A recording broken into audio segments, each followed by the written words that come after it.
The survivors of Jeffrey Epstein's horrific crimes were first denied justice with devastating results. In 2005, the Palm Beach Police Department, led by then Chief Michael Ryder, I'm giving him a shout out, a good guy, he uncovered a deeply disturbing pattern of predatory sexual abuse by Jeffrey Epstein and his associates, targeting women, of course, and young girls, many recruited from our local high schools right here in Palm Beach County. The police did their job. They listened to the survivors. They built a serious case. Then they brought it to then State Attorney Barry Krischer. I call his name because his succeeding prosecutors are not involved. But instead of filing charges, was it overwhelmed by the power, by the wealth? He sent the case to a grand jury where prosecutors shockingly minimized the abuse, limited the witnesses, and treated vulnerable young girls as if they were criminals. And you can read that grand jury testimony yourself. At the urging of Krischer's prosecutors, the grand jury returned just one count against Epstein, and it is jaw-dropping: solicitation of prostitution, punishable by up to 60 days in jail. How crazy and wrong, an abomination, if you ask me. Disappointed and alarmed, Chief Ryder took the case to federal authorities, and what followed was more shock and awe to the justice system. In 2008, as we've heard, Acosta approved the secret, shameful, non-prosecution deal without notifying the survivors, and then sent the case back to Palm Beach County. Epstein was allowed to plead guilty to solicitation of prostitution, solicitation for a minor for prostitution. Really? That was that? And then he got an 18-month sentence, which he served about 13 months, federal immunity from prosecution here in South Florida, immunity for unnamed co-conspirators, and work relief privileges. Listen to this. He had work relief privileges that allowed him to leave the jail each day to continue his systematic sexual exploitation of women and girls. And the most troubling also, a deal was hidden from the public, and the full extent didn't come to light until reporting from the Miami Herald and the Palm Beach Post, who brought the fight to bring the grand jury records into the open. Justice was denied without explanation, and listen, I'm hoping as we move forward, these local prosecutors must be subpoenaed and they must be questioned under oath. Because I think they know the secret. So these survivors were abused first by a predator and then failed by a justice system that too often protected wealth and power over vulnerable women and children. And let's be clear, folks, had prosecutors in Florida done their jobs, most likely hundreds of young women might have been spared unimaginable harm. So we're here again. We're going to continue to ask the questions that should have been answered years ago. Why was Jeffrey Epstein, a serial predator who used his wealth and influence to exploit underage girls, given little more than a slap of the wrist? Who else should be held accountable? And what must we continue to do to make sure this never happens again? We owe the survivors and the public the answers and more. And with that, I thank you, and I yield back. Thank you, Congresswoman. We're going to, of course, hear some opening testimony from survivors and advocates who will speak about the failure of our justice system to protect them, others, and certainly to hold Epstein and so many others accountable. They're going to each provide some opening remarks. I do want to introduce them briefly. We're going to hear from Danny Bensky, who is an advocate, dance, teaching artist, choreographer, and Epstein survivor. As an educator of the arts, Danny's advocacy derives from creating a safer world for her students and future generations. She is a public speaker and hopes that by sharing her story, we can get an inside perspective into grooming and how abuse can happen and how systems fail people. Danny was abused by Jeffrey Epstein in 2004 and 2005 when she was just 17 years old and working as a dancer in New York City. She has since spoken out about the government's handling of the case and has pursued legal action. And of course, the amount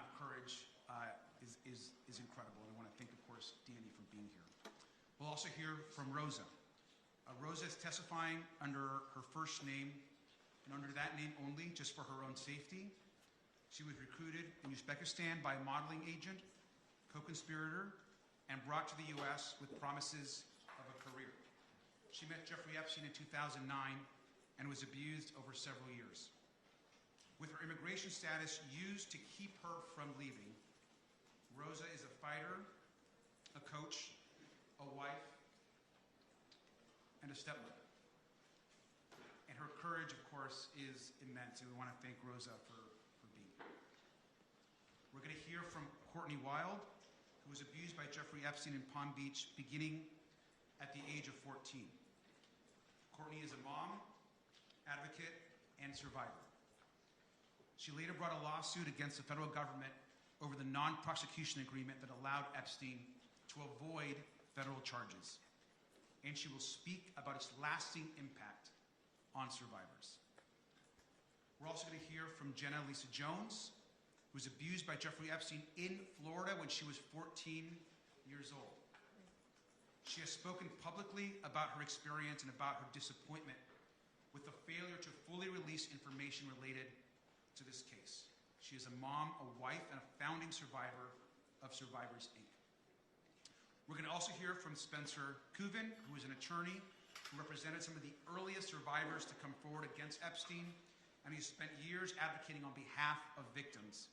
He will speak about the failures in the original prosecution and the impact those failures have had on survivors. We'll also hear from Lauren Hirsch, who's a former prosecutor and an advocate working to combat trafficking and exploitation.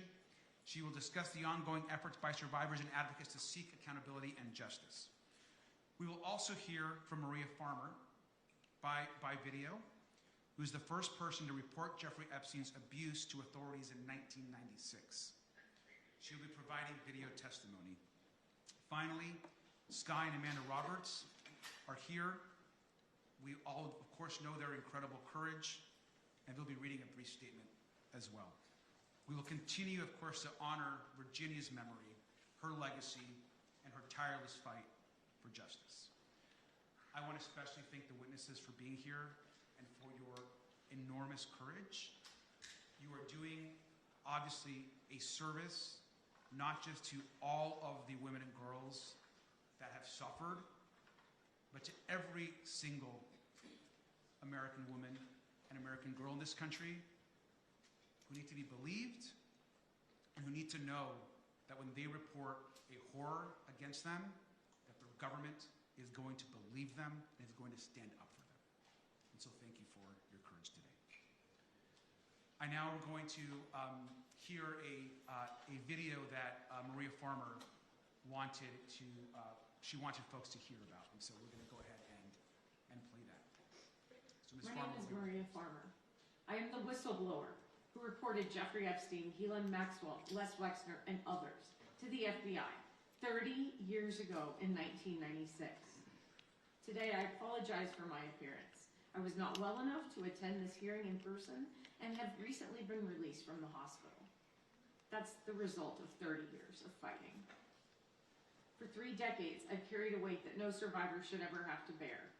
I reported what I believed were heinous crimes against children, and these individuals responsible were involved in an international pedophile ring. I reported their crimes in real time, and the government continues to ignore me to this day. In 1996, I reported Epstein and his co-conspirators to my local New York City 6th Precinct. The commanding officer told me local police could only address the local arson crimes, and he instructed me to immediately report the whole story, spanning several states, to the FBI. He told me that it was vitally important that I tell the whole story to the FBI, which I did. The FBI asked me questions, said they were familiar with some of the perpetrators I identified, and gave me every reason to believe they would respond.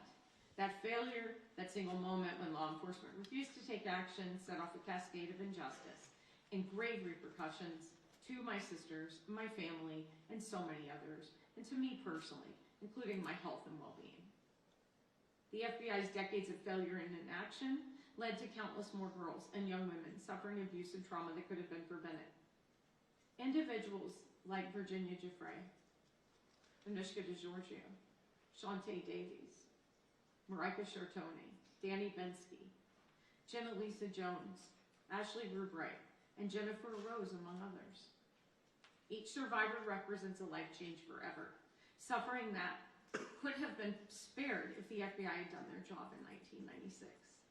The failures did not stop there. In 2006, the FBI tracked me down, stating that they searched for me because they knew I had reported Epstein 10 years earlier and no one else had. They urged me to testify in a federal criminal trial against Epstein and his co-conspirators, and they promised that they would get him this time. I trusted them again, relied upon them again, and they betrayed me again.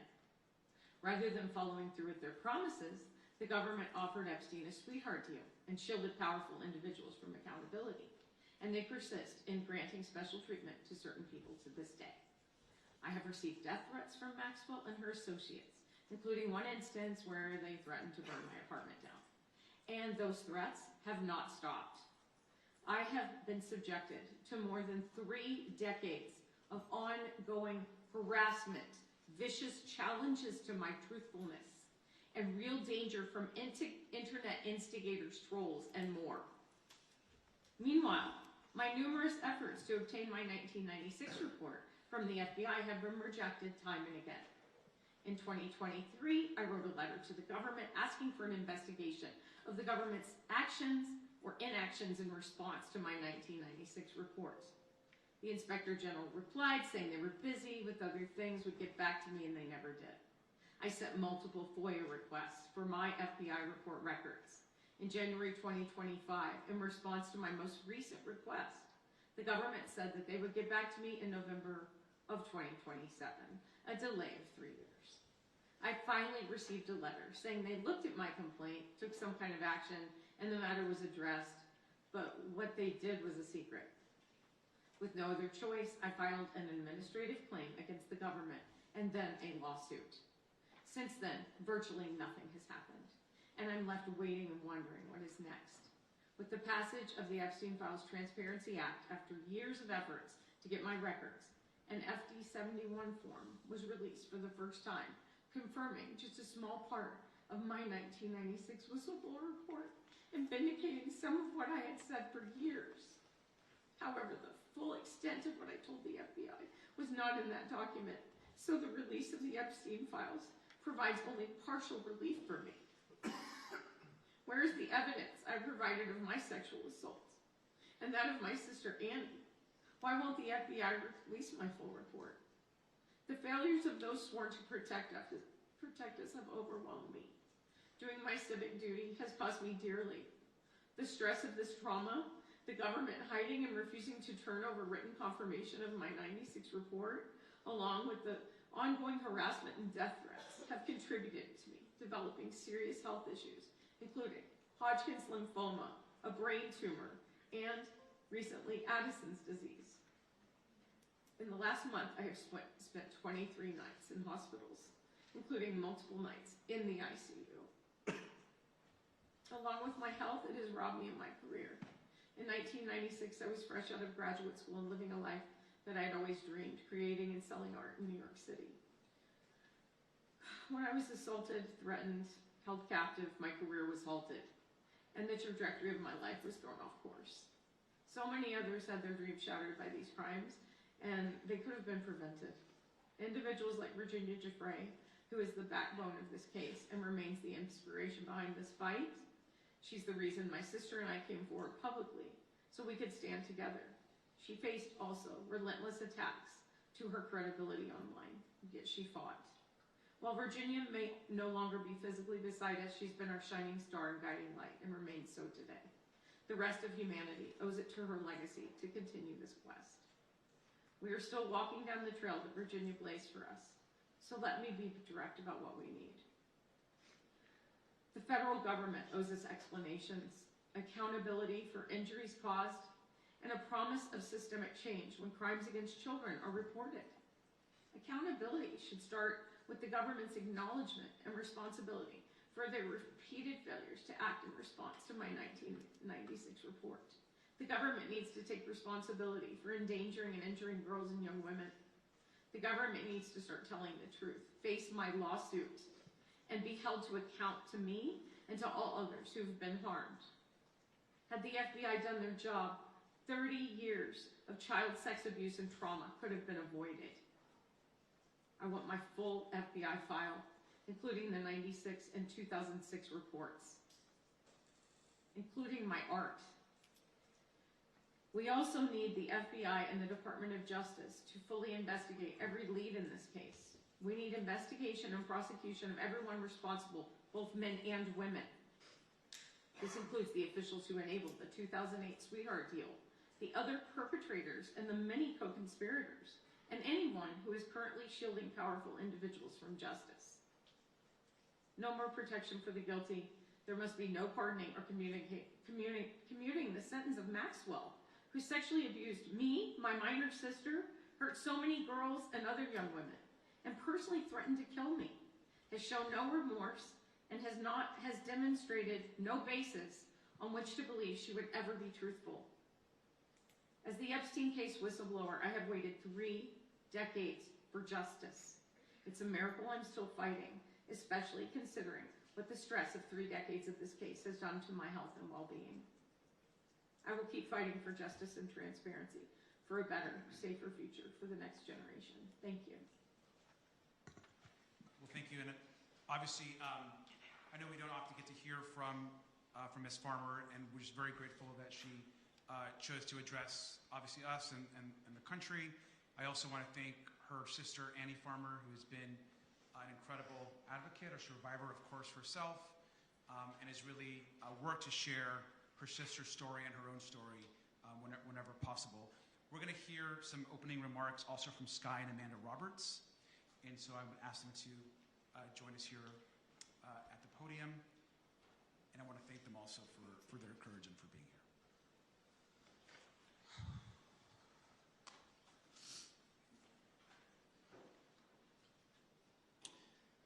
Thank you, Representative Garcia and all members here today. We deeply appreciate the opportunity to be here. Obviously wish Virginia was here to do this herself, but I will do my best to keep it together and to get through this. My name is Sky Roberts, and I am the younger brother of Virginia Roberts Giuffre. I am here today because without Virginia's courage and her story, we would not be having this conversation about accountability. In the summer of 2000, just steps away from this courtroom at Mar-a-Lago, Virginia was recruited by convicted trafficker Ghislaine Maxwell. She was only 16 years old, a child who had just finished 10th grade when she began being trafficked. Before her passing, Virginia gave sworn testimony exposing this for what it truly was: a global sex trafficking operation enabled, protected, and funded by powerful people. For years, survivors have been asked the same question: who were the names? The truth is, many survivors stay silent because many of these individuals still hold power, wealth, and influence in our society. Point blank, period. That is dangerous. No survivor should have to risk their own safety just to be believed. But Virginia, she did it anyway. She stood up when others were afraid, told the truth under oath, and faced people she knew were powerful. Today, we lean on her courage once again, because she believed accountability should reach everyone involved, no matter their status or influence. If Virginia were here today, she would say these words herself. Since she cannot,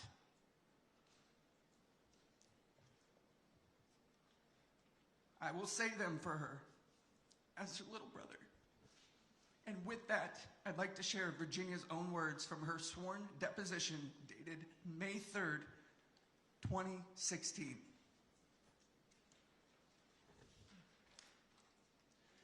They trafficked me to many people. Okay, please name a person that Ghislaine Maxwell directed you to have sex with. Prince Andrew. Okay, who else? As a whole, they both trafficked me to many people. Okay, so can you please tell me when Ghislaine Maxwell asked you to have sex with another person? Glenn Dubin. Who else?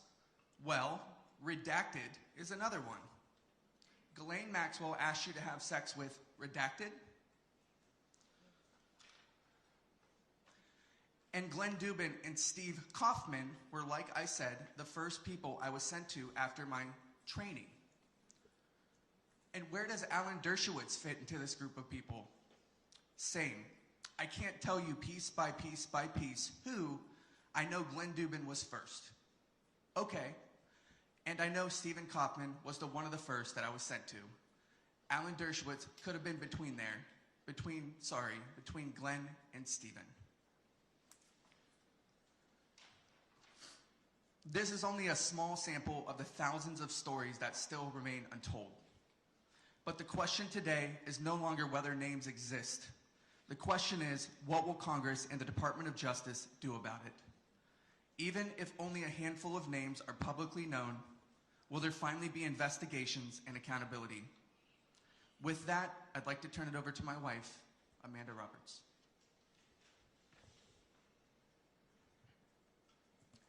First, I want to thank this committee and Representative Garcia and everyone here who continues to fight with us for accountability, but most importantly, standing with survivors. Virginia's story was harrowing, and as you heard my husband speak, she wasn't afraid to say the names. We are talking about millions of files, sworn testimony, depositions, emails, flight records, bank records, photographs, videos, and evidence collected over decades. Evidence that points to a network, not just to people who trafficked and abused over 1,200 victims, girls, children, women, and boys. Epstein and Maxwell did not act alone, and Palm Beach was the blueprint. It was the center for expansion. So when this Department of Justice says there is nothing to see here, survivors know exactly what that sounds like, a cover-up. Virginia wrote in Nobody's Girl, "Don't be fooled by those in Epstein's circle who said they didn't know what Epstein was doing." That sentence should guide this committee's work. Because I don't recall is not enough. When people like Les Wexner are asked about Epstein's finances and alleged connections to his network, the public deserves real answers and investigations. When Howard Lutnick has given changing accounts about his association with Epstein, that deserves scrutiny, resignations, and investigations. When former Prince Andrew denied knowing Virginia, despite evidence and testimony surrounding that encounter, that deserves scrutiny and investigation. And when Acting Attorney General Todd Blanche met with Ghislaine Maxwell, a convicted sex trafficker accused of perjury, and shortly after was moved to a minimum security prison, that demands answers and investigations. So today we ask for 4 things. First, Congress must hold this Department of Justice accountable, including contempt proceedings, as the record has shown that this DOJ has violated the law. Second, state investigations must continue and expand in New Mexico, New York, Florida, the Virgin Islands, and everywhere this network operated. Third, this committee must issue further subpoenas and required alleged co-conspirators, enablers, financiers, and witnesses to testify under oath. Fourth, follow the money. Financial records are not secondary. They may be the key to exposing the full network. Suspicious payments, shell entities, possible tax violations, money laundering, and transactions connected to trafficking and abuse must be investigated aggressively, because financial crimes can open the door and lead to real prosecutions. And finally, the Epstein and Maxwell investigations must be reopened, not partially, not quietly, but fully. Survivors and the public deserve the truth, and enablers must no longer hide behind wealth, power, or silence. Thank you. Thank you both very much for those words. We are going to begin and hear some opening statements from our witnesses. So I want to just start by thanking Ms. Wild, who's going to be recognized now for her opening 5-minute statement. Ms. Wild. Hello, my name is Courtney Wild. When I was 14 years old, I was abused by Jeffrey Epstein. He abused me until I was 17 years old. What happened to me was terrible, but what happened after that by our own government changed my life just as much. I came here today to ask for one simple thing, to make sure this never happens again. I filed a case under the Crime Victims' Rights Act because government secretly made a deal with Jeffrey Epstein. They signed a non-prosecution agreement. They made the deal behind closed doors. They never told me, and they never told any of us. Instead, they sent letters telling me to be patient, even though they knew the case was already over. For years, I believed there was an investigation happening. There wasn't. When I found out the truth, I went to my lawyer, Brad Edwards. He took my case in 2008, and he fought for me against the government for over a decade. We wanted to do the right thing for all victims. Together, we wanted answers to a simple question: how could this happen? We had to fight all the way to the 11th Circuit, which took years to get the emails between the government and Jeffrey's lawyers to help us understand what happened. When we finally got them, they showed something I will never forget. The government wasn't trying to negotiate with Epstein's lawyers. It looked like the government was trying to make him happy. They were trying to make sure that the punishment they were going to give him was okay with him. It seemed like they had forgotten that there were 40 of us kids who had been abused by him. I was so confused because where I come from, if you commit a crime, you go to jail. I have never heard the feds of letting you help them decide which crimes they were going to charge you with, or if you're cool with how long you're going to spend in jail. But I thought, what do I know? Maybe that's how it works for rich guys. That's how it did work for Jeffrey Epstein. Finally, after 10 years of fighting, in 2019, a federal judge finally ruled that my rights and that the rights of other victims were violated by the non-prosecution agreement. But there was nothing that could be done about it. There was no remedy. I just want to say it again. I'm sorry, I have to. The court found that the government violated the law and nothing happened. That means the law, the Crime Victims' Rights Act, 18 U.S.C. 3771, does not matter. And if the law has no consequences, it doesn't protect anybody. I was lucky to have a lawyer willing to fight for me for almost a decade. A lot of victims won't find that, especially in this case where everybody made us feel like we were crazy. So I'm asking you to fix that. Please fix the Crime Victims' Rights Act so it could actually help victims in the future. I have my own ideas, and my lawyers have more ideas, but I really hope that if nothing comes of this, we can finally get the legislation right. There needs to be a clear definition of what it means to meaningfully confer with victims. I'm still not sure what that actually means, but I know it never happened for me. There must be real consequences and penalties in the statute that apply automatically when a court determines that a victim's rights have been violated. The answer after years and years of litigation cannot be nothing happens when you finally win and prove that your rights have been violated. If prosecutors choose to ignore victims, those victims' voices must be put on the record, memorialized, and preserved, especially when a deal is made behind closed doors. There needs to be attorneys' fees provision so victims can find lawyers who will stand up for them.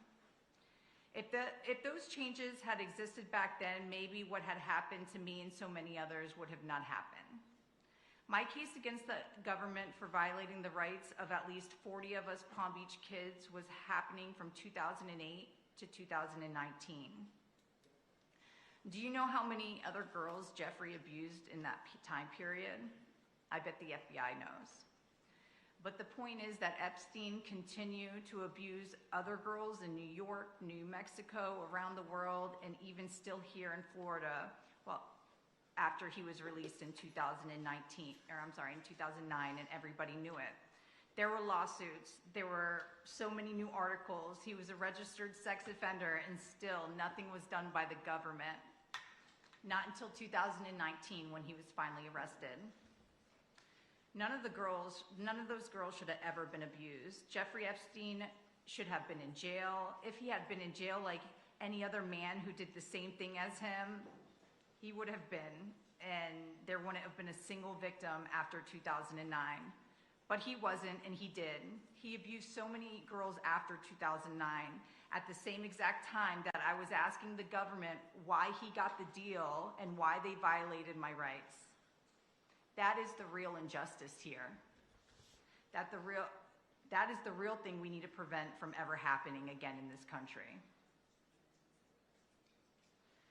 I was there for his bail hearing in 2019, and I spoke to the judge right in front of him about how dangerous he was. The bail was denied, and for the first time, I thought we might finally get justice. A month later, he was dead. Once again, the system failed us. Someone let him die in a secure prison, ensuring that he would never be held accountable for what he did to me as a kid. Since then, there have been prosecutions, there have been civil cases, there have been settlements, but none of that changes what was lost, and none of that fixes what was allowed to happen in the first place. We fought for years to get Jeffrey Epstein arrested. We fought to hold people accountable. We did not fight so that this could turn into something political, or so that our rights would be violated once again. I lost years of my life fighting this, and so did many others. We did that so the next victim wouldn't have to. So don't let this work be in vain. Make the Crime Victims' Rights Act matter. Thank you so much. Thank you very much, Ms. Wild. Ms. Jones, you are now recognized for your opening statement. Ranking member and members of Congress, my name is Jenna Jones. I was 14 years old when I was abused by Jeffrey Epstein in Palm Beach. It has taken me many years to find my voice. For a long time, I stayed silent because I was afraid and because I did not understand why this happened to me. When I finally came forward, I made a commitment to use my voice responsibly. I'm here today to do exactly that.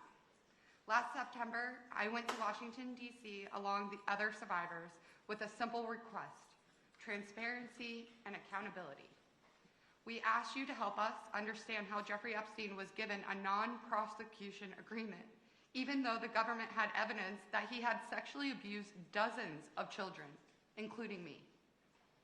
We asked how he was allowed to leave jail in 2009 and continue harming young girls.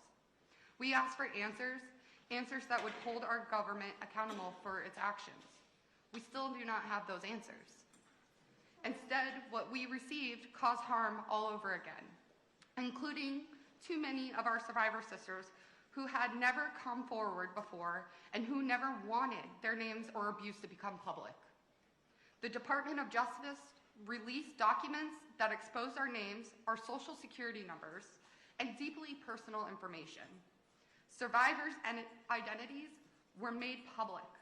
Husbands learned about their wives' abuse for the first time.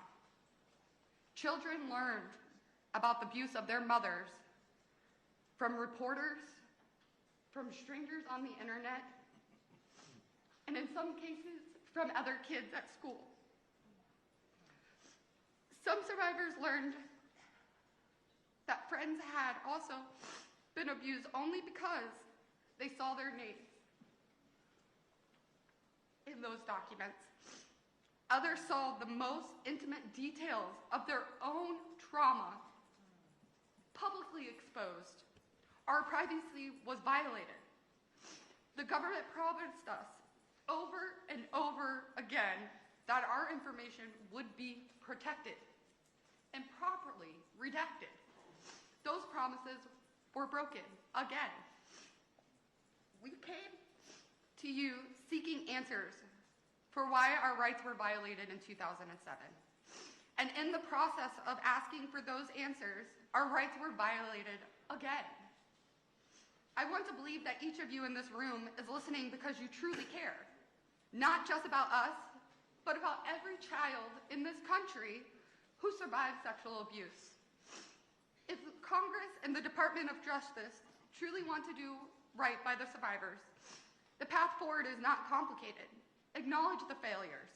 When Jeffrey Epstein was set free in 2009, and again when our privacy was shattered earlier this year, take responsibility and provide meaningful remedies to the women who have been harmed over and over again. Please do not force us to relive this through more litigation. Pass a law requiring the Department of Justice to compensate victims for the harm that they had caused by releasing the names and information. That would show that this is truly about helping victims. Second, with respect to our ongoing investigations, please remember this. Jeffrey Epstein is dead. Ghislaine Maxwell is in prison. Do not pardon Maxwell. If there are other men who hurt women, hold them accountable, but please leave the survivors alone.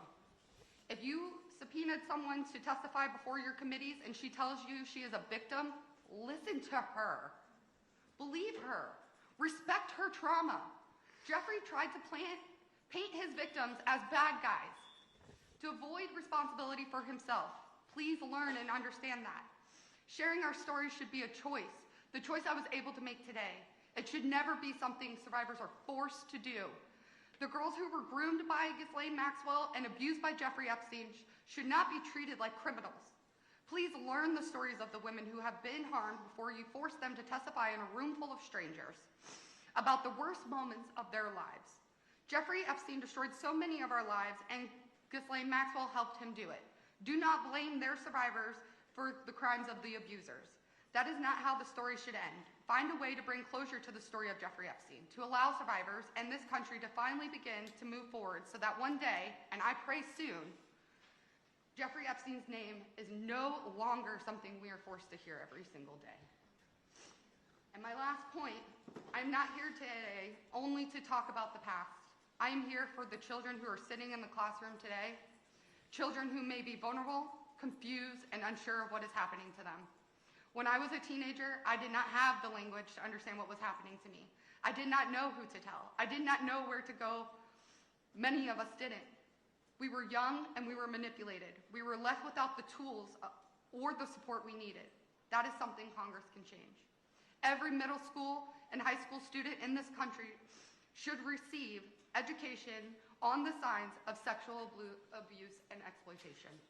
What it looks like, how to recognize it, and how to safely report it. Schools should have trained adults, accessible resources, so that no child feels as lost or as alone as we did. I have worked with other survivors to start a nonprofit called the Survivors Inc. because not everyone who has been abused has access to strong legal representation, therapy, or support systems. I became a certified life coach. I believe in giving others the support I wish I had. Though the survivors, we are able to provide these services to people who have been abused so they can begin their healing journey too. I'm proud of that work, but individual efforts are not enough. Real change requires leadership at a national level. You have the power to make sure that happens to us does not happen again on this scale. I believe one of the most important places to begin is in our schools. Train teachers, educate students, give children a place to turn when they feel they have nowhere else to go. Together we can do better for the next generation. Thank you so much.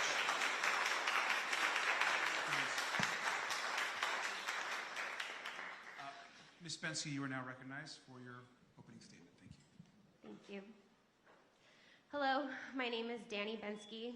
I was abused by Jeffrey Epstein in 2004 and 2005.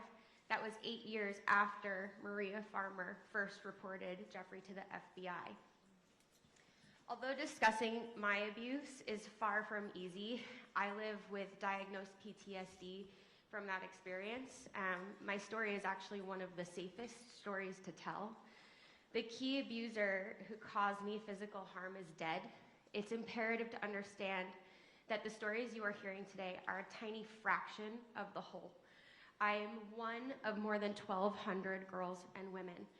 I don't face the same level of threats of defamation lawsuits and serious risks to my safety as some of my survivor sisters do. While there are co-conspirators who do need to be held accountable for the parts that they played in the operation of my own abuse, I was trafficked only to Jeffrey, which really, unfortunately, is not the case for so many others. I was groomed prior to meeting Jeffrey. I grew up in the dance world where perfectionism, body image issues ran rampant in a world that was built on hierarchy and secrecy. I would have my body criticized, critiqued, and manipulated, not so different from what I initially experienced with Jeffrey. I was trafficked to Jeffrey. I had 2 recruiters. One was a late teen, and the other was only 15 years old, just trying to escape her own abuse. Jeffrey weaponized my aspirations and dreams by speaking the language of dance and making false promises. My mom had been diagnosed with a brain tumor. I had seen the name Epstein listed on a donor wall and believed that his wealth and power had come from the medical profession. I brought him her scans, hoping to understand her diagnosis. Instead of helping her, he used my mother's brain scans over me, giving me an ultimatum: either recruit more girls or do more for him. I didn't end up recruiting anyone, and instead just endured the abuse. In May of 2005, my mother had a successful operation at Mount Sinai to remove the tumor, and I finally extricated myself from Jeffrey's web. The Epstein case demonstrates that institutional systems have failed survivors time and time again. I was first subpoenaed in 2008 for an interview. I was just 20 years old, and without a victim's rights advocate or a lawyer, I didn't know that I was entitled to those protections. No one told me I was safe, and for many parts of my interview, it felt like an interrogation. Jeffrey had already threatened my friend, and he had told me that I would be charged with prostitution if I ever interacted with law enforcement. He made it clear that he held the cards. The passage of the Epstein Files Transparency Act was a moment in which survivors hoped and believed that we might see some reckoning. But the system yet again failed survivors. Before the first document dump by the DOJ, my lawyer teamed up with another law firm representing survivors. Together, they submitted 350 victims' names to the DOJ as names that needed to be redacted prior to the deadline on December 19th. In the first round of documents, I saw my name in 2 places. Then in the January dump, there were more, and the redactions were far, far worse. These files displayed my name, my phone number, my old address, where I worked at the time, where I was studying, and other identifying information. What's important to understand is that these documents weren't just somehow overlooked and not redacted at all. On one document, my nickname, Danny, redacted, while Danielle Hannah Bensky is left completely unredacted. I am just one of the hundreds of survivors exposed like this. A few weeks ago, a legal analyst reached out to share that yet again, my name appeared in a 3rd batch of only 20 documents. After my lawyer continued to contact the DOJ on multiple occasions for protection, my name and information remained attached. These documents hold disturbing and yet incomplete accounts of my abuse, and they were viewable not only by the entire world, but my child, my students' parents, my friends, my employers, my colleagues, my family. I am public. However, in my FBI 302, a Jane Doe who has never ever wanted to be revealed was exposed. This outing of survivor names does real irrevocable damage. The passage of the Epstein Files Transparency Act was meant to be a moment when survivors could regain their power and finally obtain the truth. It was a time for our institutions created to protect the American people to, for once, stand on the side of survivors. As survivors, we have said time and time again, this is not political.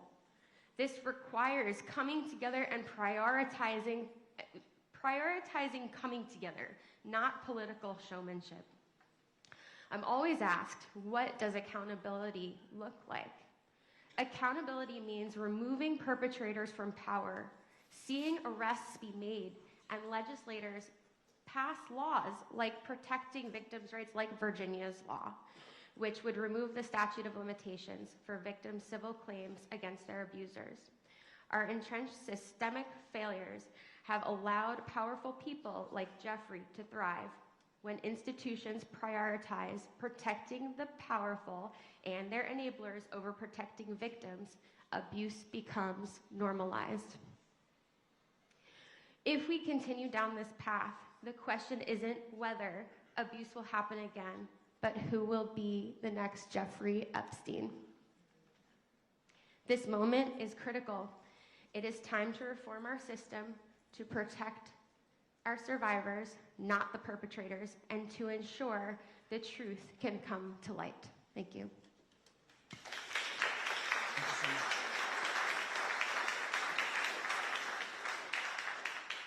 Thank you. Ms. Rosa, you are now recognized for your opening statement. In 2008, I just turned 18 when I met MC Square Model Management owner named Jean-Luc Brunel. Coming from a financial and stable background, I was a perfect target for coercion. I was promised modeling career beyond my dreams. In less than 6 months, MC Squared obtained an O1 visa for me. A feat nearly impossible for a teenager with almost no experience. I did not have the documentation to earn that visa. By May of 2009, I was in New York City. I was isolated, controlled in a manner I've never experienced before. Within 3 months, the agency claimed I owed them over $10,000. I had no family, no friends, or no money. MC Square controlled every aspect of my life, where I went, how I dressed, and how I looked. They provided me enough of allowance to keep me afloat, but never enough to be independent.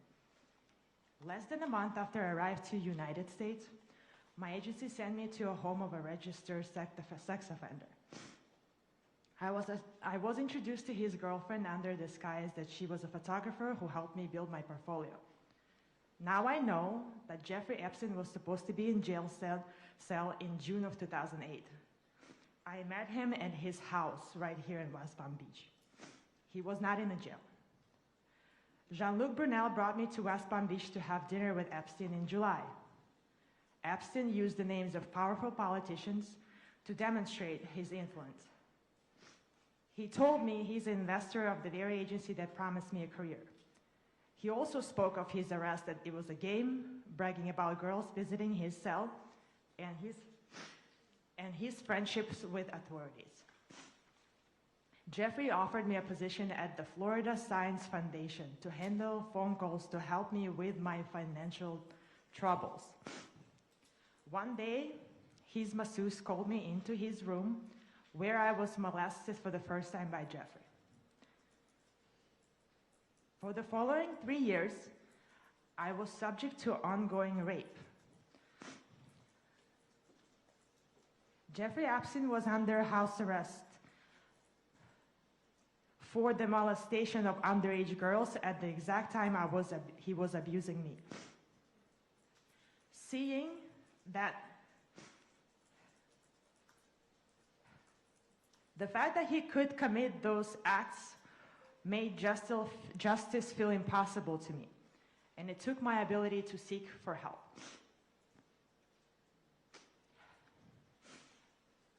I was summoned to his residence right here in West Palm Beach.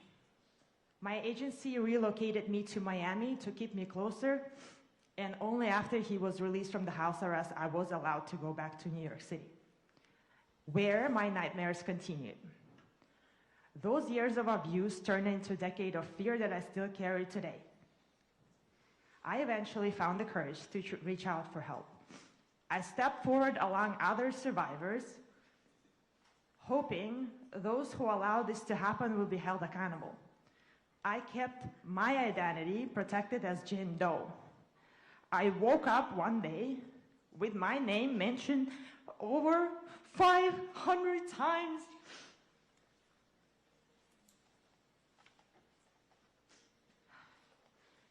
While the rich and powerful remained protected by redaction, my name was exposed to the world. Now reporters from across the globe contact me. I cannot live without looking over my shoulder. I can only imagine the long-term impact this mistake will have on my life. I wanted to be a doctor when I was a kid. So I want to end this statement with a story.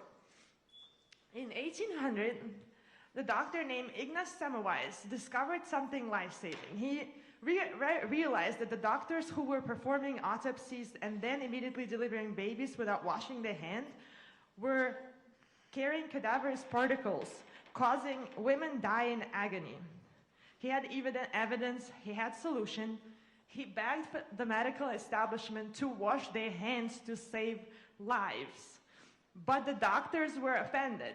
They found it easier to protect their own reputation and maintain the status quo than to admit they were the ones causing harms.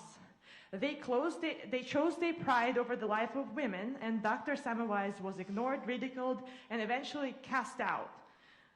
I see the same patterns happening today with handling of these files. Releasing my name while redacting the name of other powerful is not a mistake, it's a choice. It's a choice to prioritize the comfort of an institution over the safety of the survivors. The evidence is right here, yet those in power rather us die socially, emotionally, and physically, than admit their own complicity. I am no longer a Jane Doe, hiding in the files. I'm a woman, I'm a fighter, and I'm a witness, and I'm begging you, please wash your hands.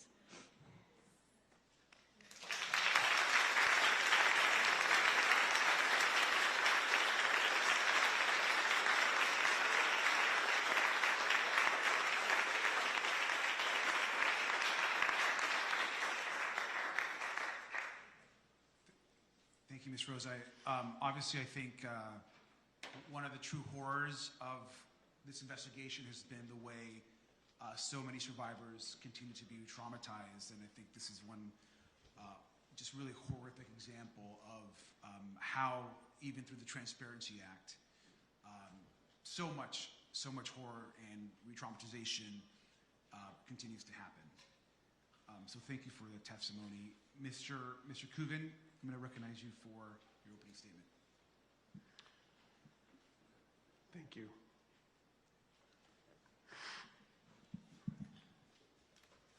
Truly moved by her strength. Ranking members of Congress. My name is Spencer Coogan. I've represented numerous survivors of sexual exploitation and trafficking over the years, including the first victim to come forward in the Epstein investigation here in Palm Beach. I'm here today because what happened during the prosecution of Jeffrey Epstein was not simply a failure of judgment. It was a systemic failure of justice. In Palm Beach County, credible evidence of widespread sexual abuse involving minors was presented to state prosecutors, including my client. Law enforcement initially identified dozens of victims. The conduct was organized, repeated, and devastating. Yet instead of a prosecution that matched the scale of the harm, what followed was a secret agreement, as we know, that minimized the abuse and insulted the children that had been abused. Despite the efforts of some of the federal agents at the time, the U.S. Attorney's Office in the Southern District decided to have these secret meetings with Epstein's attorneys. The U.S. Department of Justice, in conjunction with the Palm Beach County State Attorney's Office at the time, colluded in secret to quietly shelve this case with minimal state charges that branded a 15 and 16-year-old child victim as prostitutes. They gave a sweetheart deal to Jeffrey Epstein and 4 named as well as unnamed co-conspirators. The Southern District U.S. Attorney at the time, Alex Acosta, spearheaded what every attorney advocate saw as the worst non-prosecution agreement ever executed by a U.S. attorney. This sent a message. It told victims that even when the evidence is strong, accountability is negotiable if you are rich and powerful. This awful non-prosecution agreement completely shut down further federal charges for the events they were investigating here in Florida. As I mentioned, that tragic deal was negotiated and signed in secret. Not only was it kept secret from the world, it was kept secret from me. Calls were made repeatedly to the U.S. attorneys investigating this at the time by myself, an advocate for multiple victims at the time, and of course it was kept secret from those victims. I was forced to file motions with the court to compel its ultimate disclosure, even after it had been executed. And finally, after obtaining court orders, they turned it over to us. A full year after it had been signed. The victims were not consulted. Their advocates like me were not consulted. Victims were never given an opportunity to be heard. This was not just a moral failure. We believed it was a violation of law under the Crime Victims' Rights Act. Originally passed in 2004, subsequently amended by Congress in 06, 08, and 15. Victims have had the right to confer with prosecutors and the right to be treated with fairness and respect. Yet those rights were ignored at the very moment that it mattered most, when decisions were being made that would determine whether justice would ever be pursued. The result was predictable. Survivors, as you've heard, were re-traumatized, not only by the abuse they endured, but by a system that excluded them from the process designed specifically to protect them. And the public was left questioning whether justice can be trusted when powerful interests are involved. This failure by the Department of Justice at the time was a subject of litigation brought, as you heard, by Ms. Wild. That case ultimately exposed a gap in the law, one that must be closed by you. Today, I want to offer that clear path forward. First, Congress should amend the Crime Victims' Rights Act to make it explicit that victims must be notified and given a meaningful opportunity to confer before any non-prosecution agreement or deferred prosecution agreement is finalized. Second, as you've heard, there must be enforceable remedies, not just suggestions.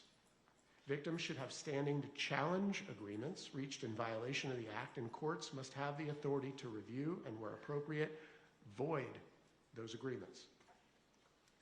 Third, transparency must be the rule, not the exception. Secret agreements that extinguish criminal liability, particularly in cases involving multiple victims, should not exist in our system of justice. And finally, there must be accountability. When prosecutors fail to uphold victims' rights, there must be consequences sufficient to ensure that those failures are not repeated. This is not about relitigating the past. It's about ensuring what happened here never happens again. The survivors in this case have showed extraordinary courage coming here today. They told the truth and they trusted the system, and the system failed them. Congress now has the opportunity, and I would suggest the responsibility, to fix it. Thank you. We look forward to your questions. Thank you very much. I'd like to go to Ms. Hirsch, please, who's now recognized for her opening statement. Thank you so much, Ranking Member, members of Congress. I'm Lauren Hirsch, the CEO of World Without Exploitation, the largest anti-trafficking coalition in the country. We have nearly 200 member organizations across the country. Many of those organizations are survivor-led. It is an absolute honor to sit beside each one of you. You are the reason this moment of reckoning is happening.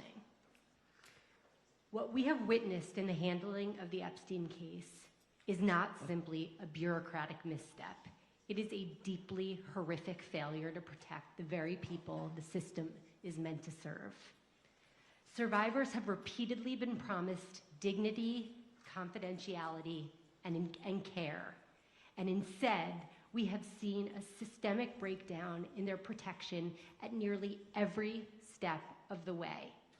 We have watched those with power and privilege manipulate the system, shielding themselves from accountability, while survivors have suffered in silence. Every one of these failures sends a devastating message, not only to Epstein survivors, but to survivors everywhere, that accountability is optional for the powerful. Survivors have had enough, and frankly, the American public has had enough of this too. We are now in a moment of reckoning that requires a thorough examination of all of the things that have gone horribly wrong, but it also requires a serious course correction.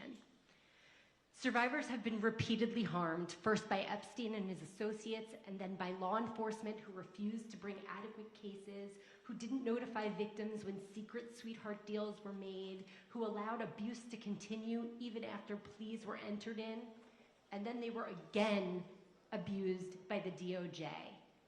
When the federal government fails to provide protection under the Crime Victims' Rights Act, survivors cannot be left without remedy. We need a legislative fix immediately to provide compensation and recourse for violations of the Crime Victims' Rights Act, and this is urgent. I think everyone in the room has heard the survivors and understands the profound harm caused by the DOJ in releasing hundreds of names of survivors and their personal information in the aftermath of the Epstein Files Transparency Act. So I'll keep this part brief. As a former prosecutor, I understand that mistakes happen. We're human. But when hundreds of names are released repeatedly, including nude photos of a survivor, this can no longer be dismissed as human error. Something has gone horribly wrong inside the DOJ, and the American public deserves clear answers about how this failure has occurred. This requires a recorded deposition of Pam Bondi on May 29th, not a transcribed interview.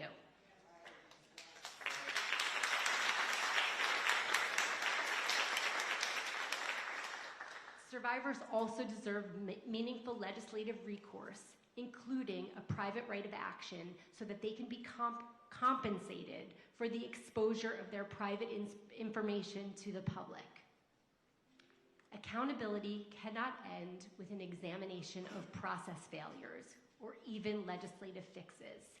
These files demand further examination. Assertions that there are no credible investigative leads are deeply concerning. From my perspective, both as the CEO of World We and a former prosecutor, that conclusion is not only premature, it is inconsistent with the available record. There is an abundance of potential investigative leads that warrant serious independent review. For 3 decades, countless men operated with complete impunity. Sex trafficking does not happen in a vacuum. It is driven by the demand for commercial sex, and it is enabled by systems and people who are willing to look the other way. That is exactly what we're looking at here. Likely the largest sex trafficking operation the United States has ever seen. The files are clear, and the files name names. When individuals and institutions surface repeatedly in the files, it's a pretty strong indicator that there's some there. When there are millions and millions of dollars flowing between an individual and Epstein, and there doesn't seem to be a business relationship, but instead allegations of sexual abuse, that's not noise to ignore. That is an investigative lead. And this is just one of many examples. And the examples are not just limited to individuals. Major hospitals took money from Epstein and provided questionable care, and that's putting it nicely. Hospital systems, academic institutions, modeling agencies, and the list goes on. They all require careful, independent examination of investigative leads. The burden should not fall on the survivors to name names or drive investigations. Survivors should be given safe, voluntary spaces to speak, but they should not be compelled. The responsibility lies with investigative bodies, prosecutors, the DOJ, on relevant authorities to do their jobs thoroughly, transparently, and with integrity. Survivors have already carried far too much of the burden. They should not have to carry the failures of our institutions as well. What is needed now is not defensiveness, but accountability. And finally, for survivors and for World Without Exploitation, this is not and has never been political. I'm sure that it will be twisted into us entering the political fray by being here today. But we have been absolutely clear. We will and have worked with anyone who is serious about getting to the truth. The era of silence and inaction must end here. Thank you.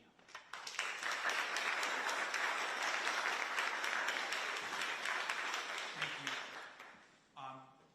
Obviously, just thank you to all of our witnesses for those opening statements. We're going to be moving on to questions and some comments from the members of this committee. I do want to uplift and recognize particularly the survivors and your courage again and how we got to this moment. I want to start just by, again, just commenting that we're here because of the horrific crimes of Jeffrey Epstein, Ghislaine Maxwell, and numerous others, and the failure caused by our own government. And I want to, in my line of questioning, I just want to hone down on one thing which I think is really important. Last July,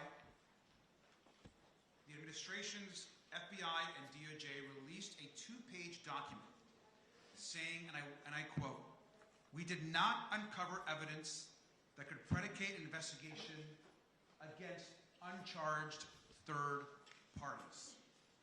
In other words, the current administration, through its DOJ, believed that this investigation was over, that no one else could be investigated for perhaps the worst sex trafficking ring in American history, that no other person could be held accountable, or there could be further convictions of the horrors made and against 1,200 women and girls.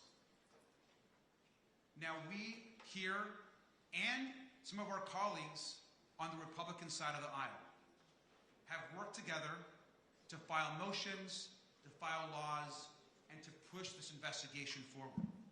And I want to be very clear. The DOJ, this administration, the President and the Attorney General made it clear that this investigation, in their opinion, was a hoax, was a lie, and there was nothing else to do to move forward. The DOJ tried to close this case. Through our investigation, we have learned that many of the witnesses that we have been going through deposition, through transcribed interviews, were never questioned by law enforcement. And this is something that we learned only by forcing these interviews and by sitting asking these questions. How could Les Wexner have never been interviewed by our own government, who was the source of most of Jeffrey Epstein's wealth and was never questioned? How can some of the folks on this document the FBI had in their possession not ever have been questioned by our own government or law enforcement? How could Darren Indyke and Richard Kahn, who you can see in this chart and were essentially the brain trust of Jeffrey Epstein's organization, how could they never have been questioned? That is not a mistake. That is a cover-up. And what I think we want to make very clear is this is not just about the mistakes and the ongoing harm of the Trump administration. This has been harm posed by numerous administrations led by both Republicans and Democrats. And when folks come and ask, well, why wasn't the former administration, Attorney General Garlick, more engaged on this issue? I ask the same question.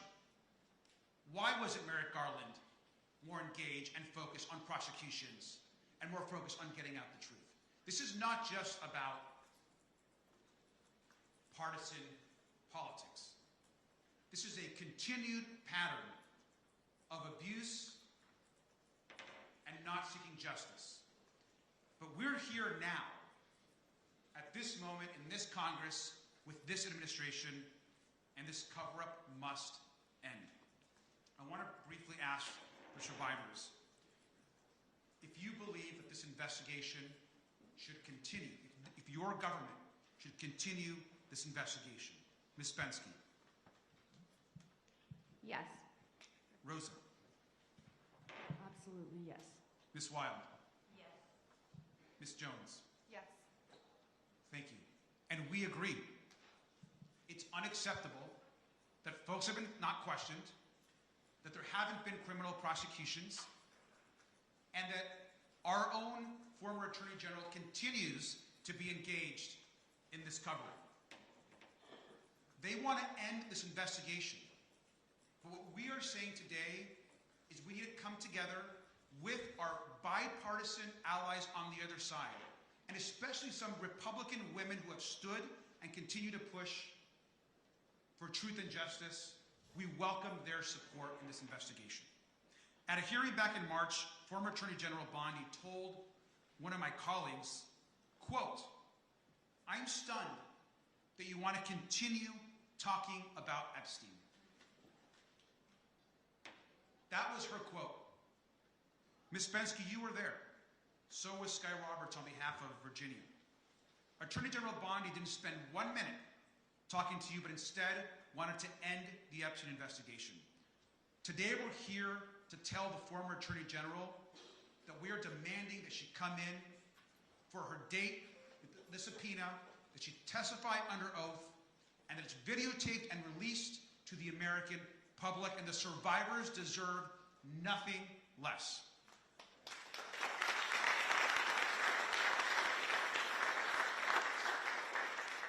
And I want to again ask the survivors. We know that approximately 2.5 million documents are still hidden.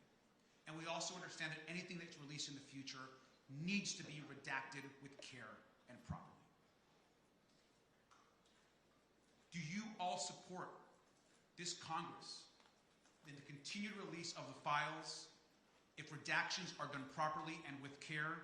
Ms. Bensky. Of course, yeah. Rosa. Yes. Ms. Wild. Yes. Ms. Jones. Yes. Thank you. I think it's important for the Attorney General, for Mr. Blanche, and for others to hear directly that the survivors don't think this is a hoax or that the investigation is over. Everyone in this room is committed to making the truth and justice a part of our legislative work. We have to pass laws and do the right thing. What we're facing right now is a systemic government, agencies, and administration that's trying to end this work, and we have to push back on it. We have sworn testimony. We've seen emails from the Epstein estate, from many others, even about the relationship and the friendship between the current president and Jeffrey Epstein. We continue to demand that the president force his DOJ to do the right thing by the survivors and to ensure that we get truth and justice. We're just a few miles away from Mar-a-Lago, where we know Ghislaine recruited and harmed and abused women, where Virginia herself was recruited. And we also know that the president, or his residence is just a few miles from here, is the one man in America that has the power to do the right thing and force the DOJ to release the files, protect the survivors, and demand and ensure that the American public get the truth. And that's why we're here today. And with that, I yield, and I will turn it over to Representative Chris Morphy. Thank you. Thank you, Mr. Ranking Member. Thank you to all the witnesses. Thank you for your bravery, your conviction, and your determination. Today, I want to ask you first about Ghislaine Maxwell. Ms. Wild, in a written victim impact statement that was filed in court, you said that the abuse you suffered was, quote, deliberate and systematic, designed by Epstein and facilitated by his staff and associates, including Ghislaine Maxwell, correct? I don't think that's I never had any relationship with Ghislaine Maxwell. Can you repeat that? In a victim impact statement in Jane Doe 1 and Jane Doe 2 versus the United States. Oh, yes. Yes. Okay. Against that. I'm sorry. I've never met Ghislaine Maxwell, but yes, that's what the other Jane Doe. Ms. Bensky, at Maxwell's trial, survivors testified that Maxwell participated in the sexual abuse of girls. Maxwell recruited victims for Epstein, including at schools. And that Maxwell once told a 14-year-old girl that she, quote, had a great body for Epstein and his friends.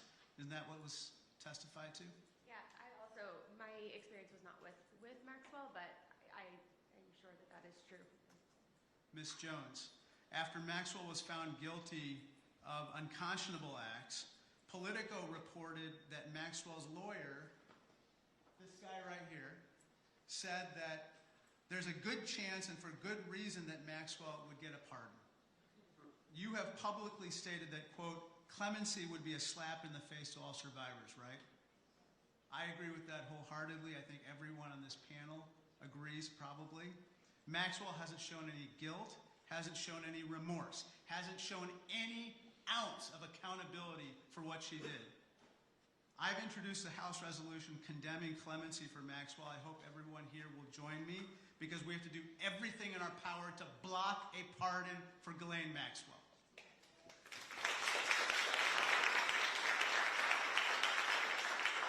Ms. Hirsch, I want to turn to another topic, following the money.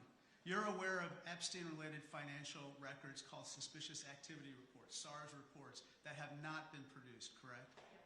And just to level set, a suspicious activity report is a report produced by a bank anytime a customer performs a questionable transaction. It turns out there were numerous such reports filed by banks with the Treasury Department for Jeffrey Epstein, including large cash withdrawals and even requests that Epstein made for the creation of bank accounts and credit cards for teenagers and people who had nothing to do with his family. Isn't that right? It is. The Senate Finance Committee has found Epstein made wire transfers that are detailed in these suspicious activity reports, SARS reports, to the tune of $1.5 billion with a B, and include the names of women and girls he may have trafficked, as well as the names of his potential clients. I believe that this is paramount to the investigation of this sex trafficking ring. Would you agree with that? I do agree with that. If we're serious about following the money, I believe that these SARS reports must be disclosed by the U.S. Treasury Department now, immediately today.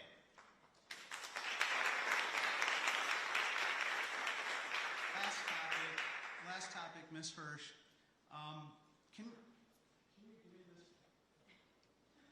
These 1, 2, 3, 4, 5, 6 people, they must be disclosed today. What do you think about that? I absolutely agree with you. They may be among us today. Wow.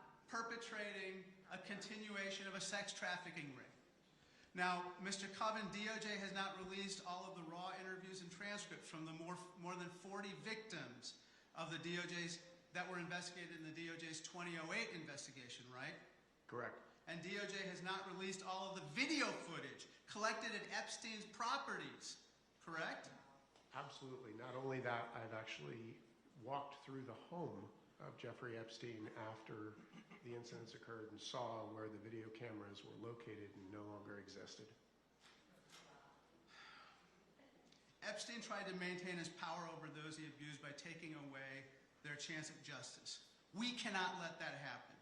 Donald Trump, I'm calling on you to listen to survivors. Release all of the documents. unredact all these people, prosecute the rest of these people, and investigate the remaining. In addition, Ghislaine Maxwell should never, ever, ever receive clemency. That monster should not be given pardon, and ensure every enabler of Epstein faces consequences, no matter who they are or their political affiliation. Thank you, and I yield back.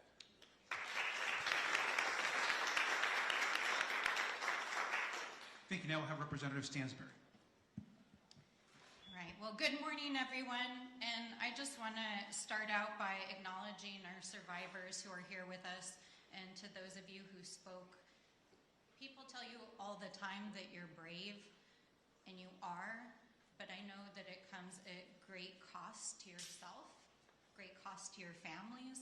But I want you to know, and part of why I asked the staff to hold up this picture is because you are literally changing the face of the planet by standing up and telling your stories. And even though the system is failing you again right now in Congress, you are changing the world by helping people who are survivors, who are victims, who have never had their stories told publicly, to know that they're not alone. So I want to say thank you for everything that you are doing. And I know that it's hard, but what you're doing is changing the planet right now. So thank you for holding that up. I got in early yesterday, and I went for a walk. I walked to downtown here in West Palm Beach, and then I walked across the bridge. I think like millions of people across the country, I've seen, of course, the documentary that documents what happened here in West Palm Beach. And I wanted to walk across the bridge that survivors had told the story themselves of literally having been driven across. But I don't think that I truly understood the power, the wealth, the abuse that has happened in this community until I saw the mansions and the estates, the private clubs, and how inequality is literally written into the landscape here. And the reason why I wanted to start there is because there has been a lot said about the system of abuse that Epstein and Maxwell perpetrated. There has been a lot said about how grooming occurred, how recruitment happened, and how he psychologically threatened, abused, and used all these different tactics to abuse girls and women.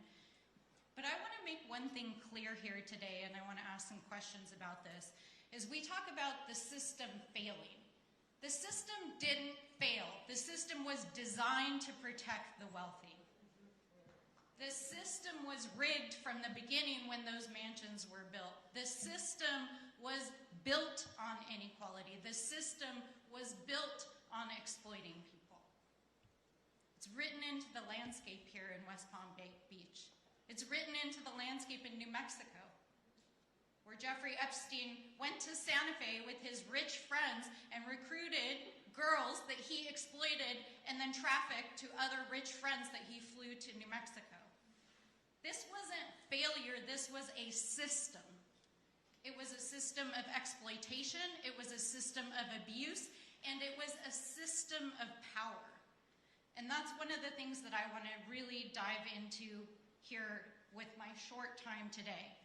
Because the officials, the federal, the state, the local, the attorney generals, didn't just fail to investigate these cases, they chose not to investigate them. They chose to take bribes and kickbacks and campaign donations. The police department here in West Palm Beach chose to take a donation from Jeffrey Epstein. The police and sheriffs and others in other cities and states chose to take donations. And right now, while this is not a partisan issue, this administration is choosing to not investigate the crimes that are in these files. This administration is choosing to release the names of survivors and not perpetrators. This administration is choosing to not investigate or indict a single man who committed rape of of a child or woman that is in the files, and this administration is choosing to gaslight the American people while all over the world, foreign officials are arresting, investigating. A prince has been taken down, and here in the United States, our Department of Justice, which is sitting on millions of files, is refusing to act. That is not a failure, that is a choice. That is a system built on wealth, inequality, and exploitation of women, of girls, of children, and a system built to protect the powerful. That is a system. And it is a system that Jeffrey Epstein developed here in West Palm Beach, and then it is a system that he exported to places like the Virgin Islands, to New Mexico, and to all of the places that he operated. And so I want us to think about, as we're moving forward with this investigation, we can investigate all the hundreds or even thousands of micro decisions that were made by local police, by sheriffs, by state police, by the Department of Justice, by AGs who chose to turn a blind eye and not prosecute these crimes. But the only way we are actually going to get justice in this case is by changing the system itself.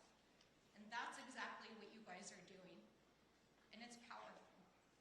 You're literally taking on the entire world right now and a system of wealth and inequality. So I want to ask the survivors, because I feel like you get asked all the time to retell your stories, and I've read your stories. Anyone can go in the files and read your stories, but I want to hear from you what justice would look like in this case. So maybe starting here on the end. It's always a sore subject, because I'm just like, at this point, honestly, I don't think justice will ever be served in this case. And that's just my experience of the past 20 years that I've dealt with it. If I were really optimistic, and it did, I think it would be, for one, the Crime Victims' Rights Act. We have to fix that law. Also, education in the school systems. Maybe like with the sex ed, or just there has to be more education on what grooming is, on what sex trafficking is. It's not, I think a lot of people have a picture in their head that is just not reality. And for me, being that this happened in Palm Beach County, I think there needs to be like a building, and I think that the first 72 hours that a survivor tells their story and comes forward and says, okay, I'm ready to tell this, and it's such a crucial time. I think there needs to be something dedicated in Palm Beach County to all of our childhoods that were lost and taken. When we came forward and we told our stories, man, I was treated like a criminal by the federal government. And I just think, I guess justice would be change.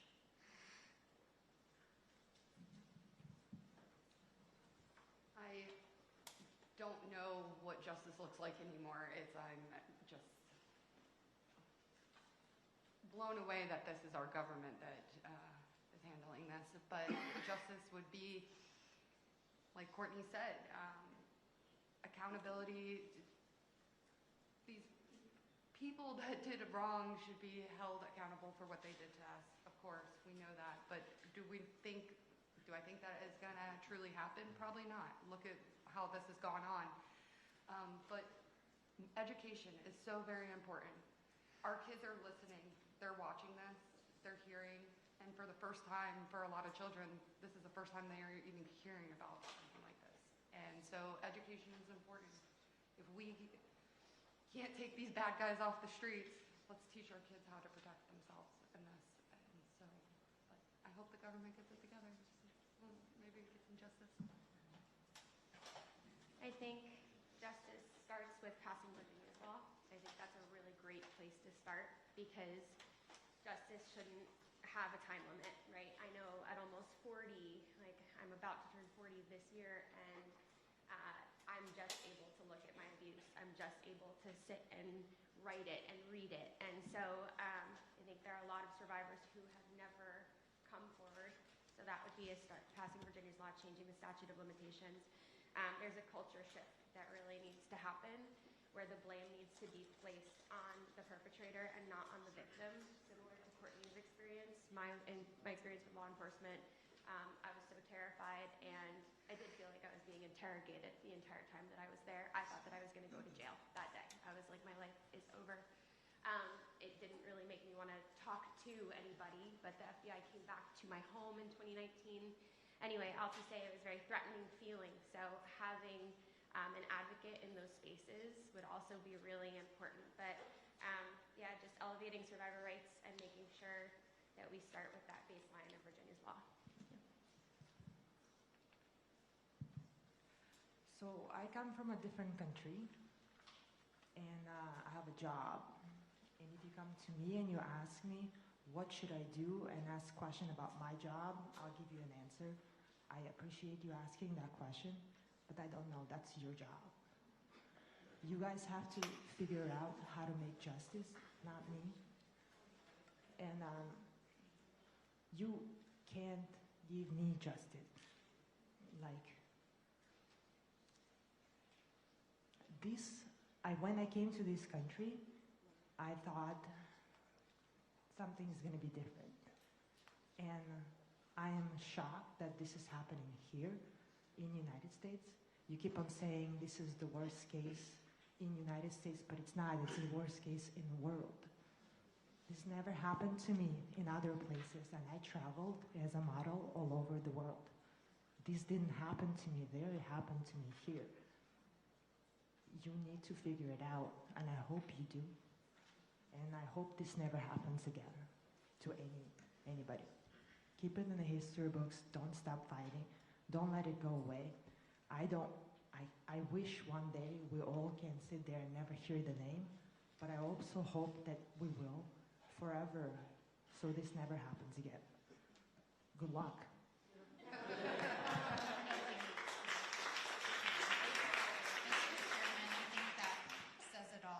Our job. So, thank you. Thank you so much. Representative Frost.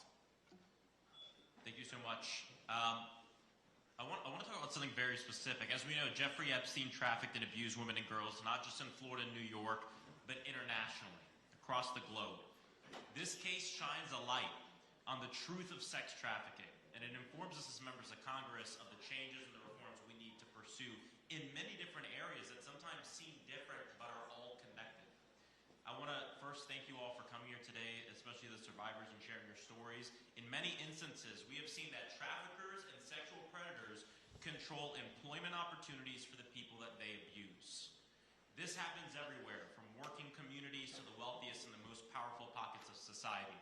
Right here, this is from documents produced to the committee. It appears to show copies of passports in Epstein's possession belonging to young women. We believe many of these are survivors.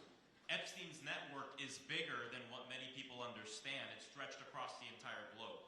And we know that Epstein did not act alone. Him and his associates exploited financial and immigration systems, broken immigration systems, to traffic women and girls.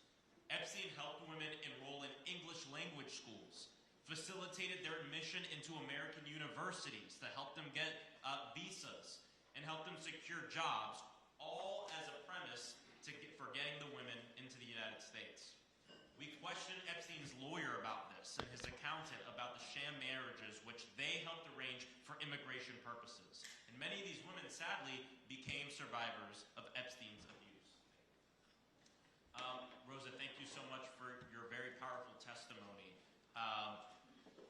Why did you come to the United States? You spoke a little bit about this. I was a model. I came here thinking that my modeling career is going to be continued here.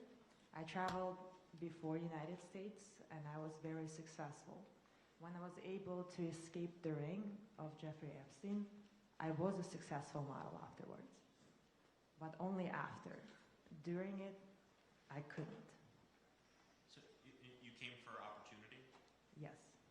And we told you,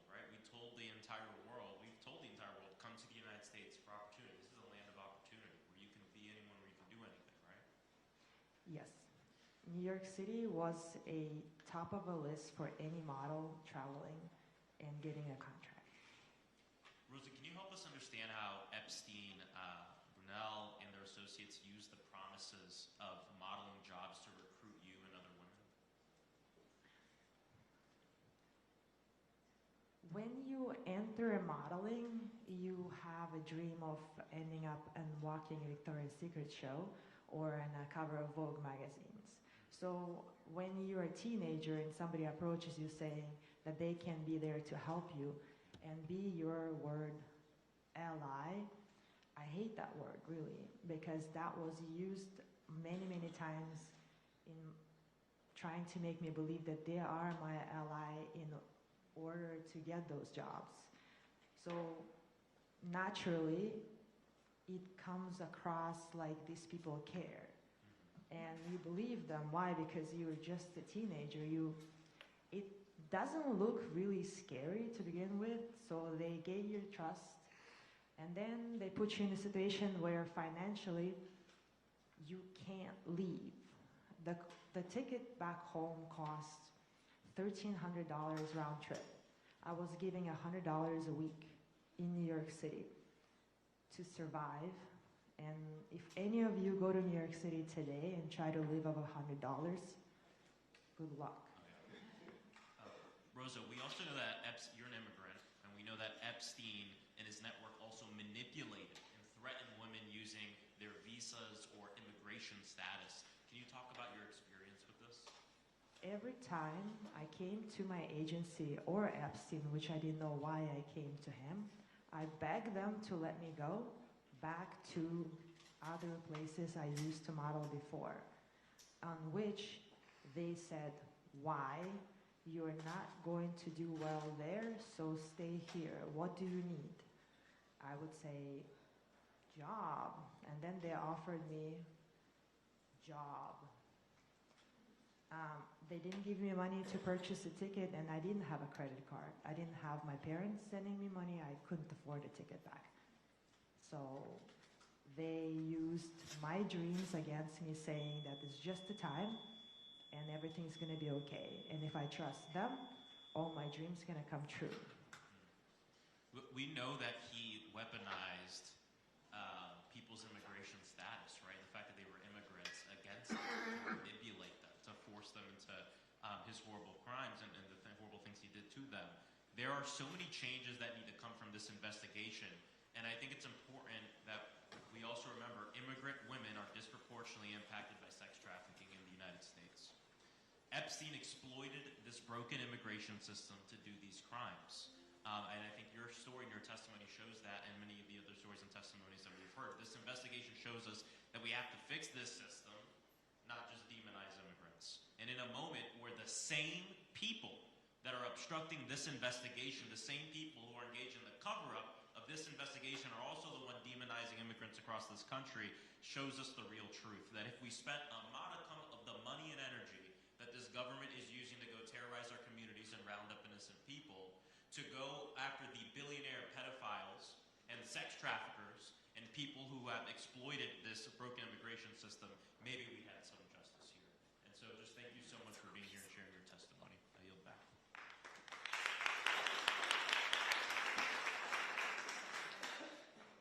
And now I'll recognize Ms. Lee from Pennsylvania. Thank you, Ranking Member.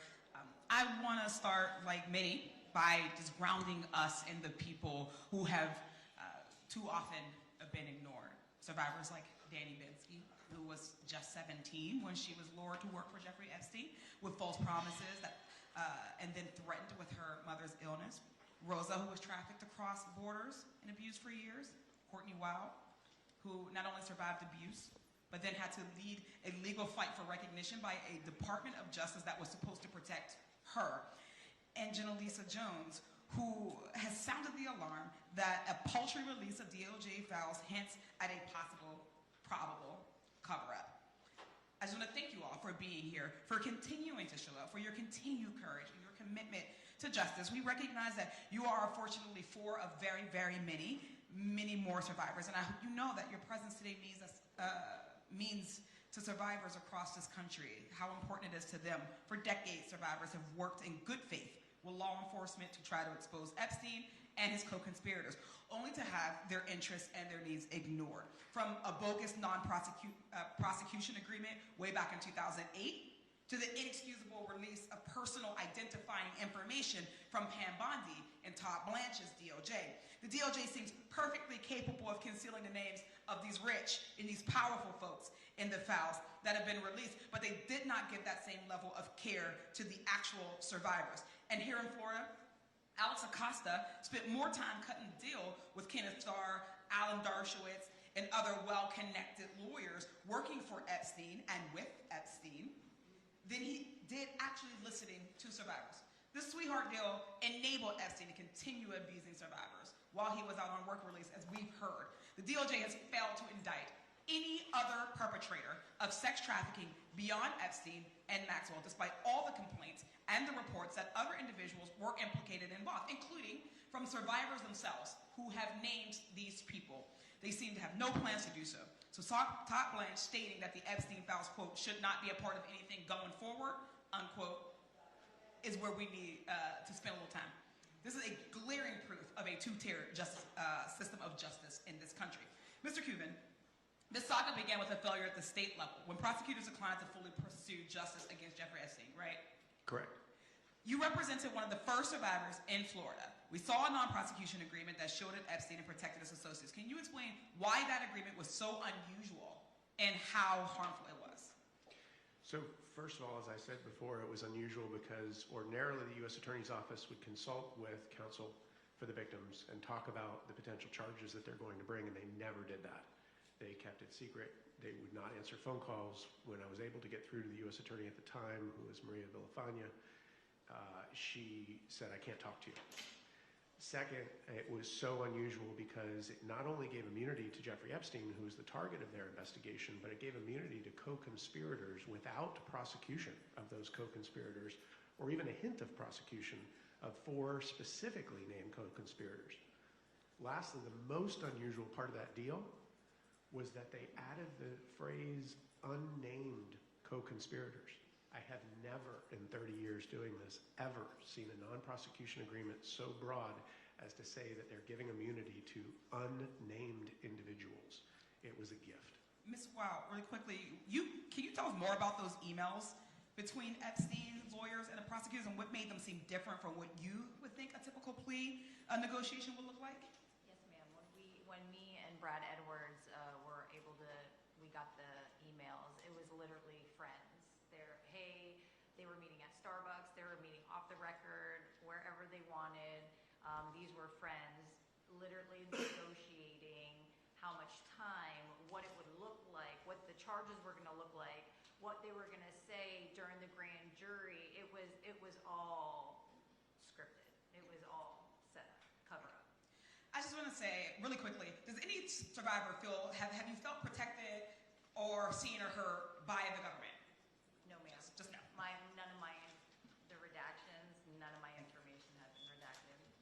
This is about a system that asks survivors to carry the burden of proof, the burden of patience, the burden of pain, while people with wealth and power are given time and protection and silence. While we're here today because of Jeffrey Epstein, sexual abuse survivors across this country know all too well that he is not an anomaly, but he's a high-profile example of a system that too often works exactly as designed, to shield abusers and silence those that they harm. So to all the survivors, the fierce attorney advocates who are with us here today, I just want to thank you for coming forward despite the many frustrations, the threats, the dangers, and the setbacks that you've experienced. We have a responsibility to all survivors who are still waiting, to the ones who have never gotten justice, and to the ones watching right now to say that this ends here, and we take that very seriously. I thank you all so much, and I yield back.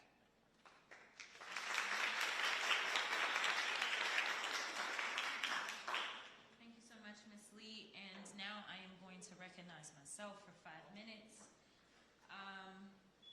I've been smiling probably more than I am supposed to as I've sat here because y'all bring me so much joy. And let me tell you why. The reason is this. It's because in spite or despite this incompetent government, y'all have not backed down for some people, it is the very first time that they're seeing your faces, but you have been there when no cameras are rolling. You have been there for decades, and you are still showing up. The reality is that you are not a child in this moment, but you know that other children are potentially being subjected to something similar in this exact moment. And it is your courage that is contagious. We don't have that, unfortunately, in Congress. We got a bunch of cowards. But your courage is contagious.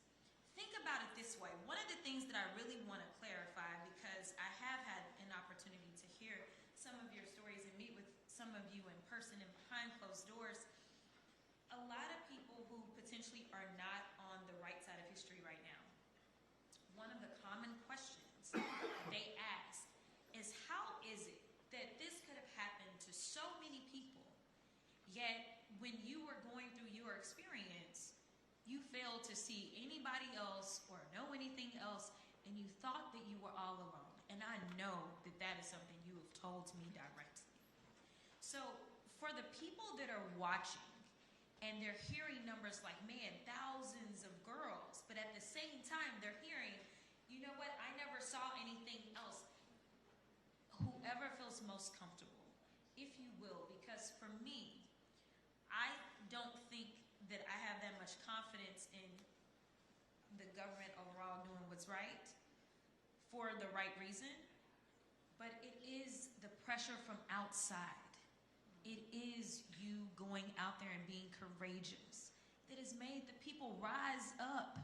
That is why we were able to get some kind of movement. And so I want to build more allies for this movement right now. So if any of you would like to answer that question. Thank you for that, first of all. But I think it starts with our young people knowing that they need to speak up. Because for me, I think I was pit against a friend of mine that went together to Jeffrey the first time, and he was very good at using the manipulation to hold us there. And so I felt like I couldn't tell anybody, and I didn't tell anybody. So I think it starts with the youngest, you know, if an experience feels off, to have a young person speak out and talk to even just a friend about that, and then say to that friend, hey, is this happening to you? Then the two of them can talk to an adult, and then we're already making change because we're already taking it out of the dark. I think the secrecy was the hardest part in my own abuse, and meeting all of the survivor sisters in September absolutely changed my whole life. And so I do think if you can find community and if you can find the people who boost you, it's really important, but it starts with our youngest survivors. Thank you so much for that. And in fact, you brought up young survivors. You know, a quick question that I have for each of you is, do you believe that a child has the ability to consent to sex? Okay. Interestingly enough, most of the time our laws, whether they're state or federal, acknowledge that as well, but I have a transcript and I won't go through it, but it relates to the case that stemmed out of here where they were trying to make it seem as if a child victim was a criminal. That was the focus of their questioning. So it is so frustrating because literally when I was in the state house in Texas, this is one of the things that I actually worked on, was making sure we changed the actual language in the code, specifically as we talked about child victims. So that brings me to kind of where we are on the federal level. And I'm going to wrap up because of the time. I want to make sure we stay on time. My colleagues are nicer than I am. I'm going to be real. They've used words like cover up, choice. For me, it's obstruction of justice. It's real clear. And that's just the lawyer in me. This is pure obstruction. Anyone else that would engage in this type of behavior would be charged with obstruction of justice, yet somehow, because it's the Department of Justice, the ones that are supposed to enforce justice and law in this country, we're not calling it a thing, but that's what it is. And so it is my hope that we understand that while these survivors have taken the time to come out, and some of them were outed unlawfully, and absolutely need to have some semblance of justice because of that illegal outing, because our law was very clear. clear about that. I need people to understand that we all have a role to play. People in this moment keep asking, what is it that I can do? Well, I'm going to be partisan as well, because they're not being partisan. The Republicans could have shown up today, too. They did. So let me be clear. I am going to be full on partisan. You have to vote. If you care about this, you have to vote, and you have to understand who is fighting for you.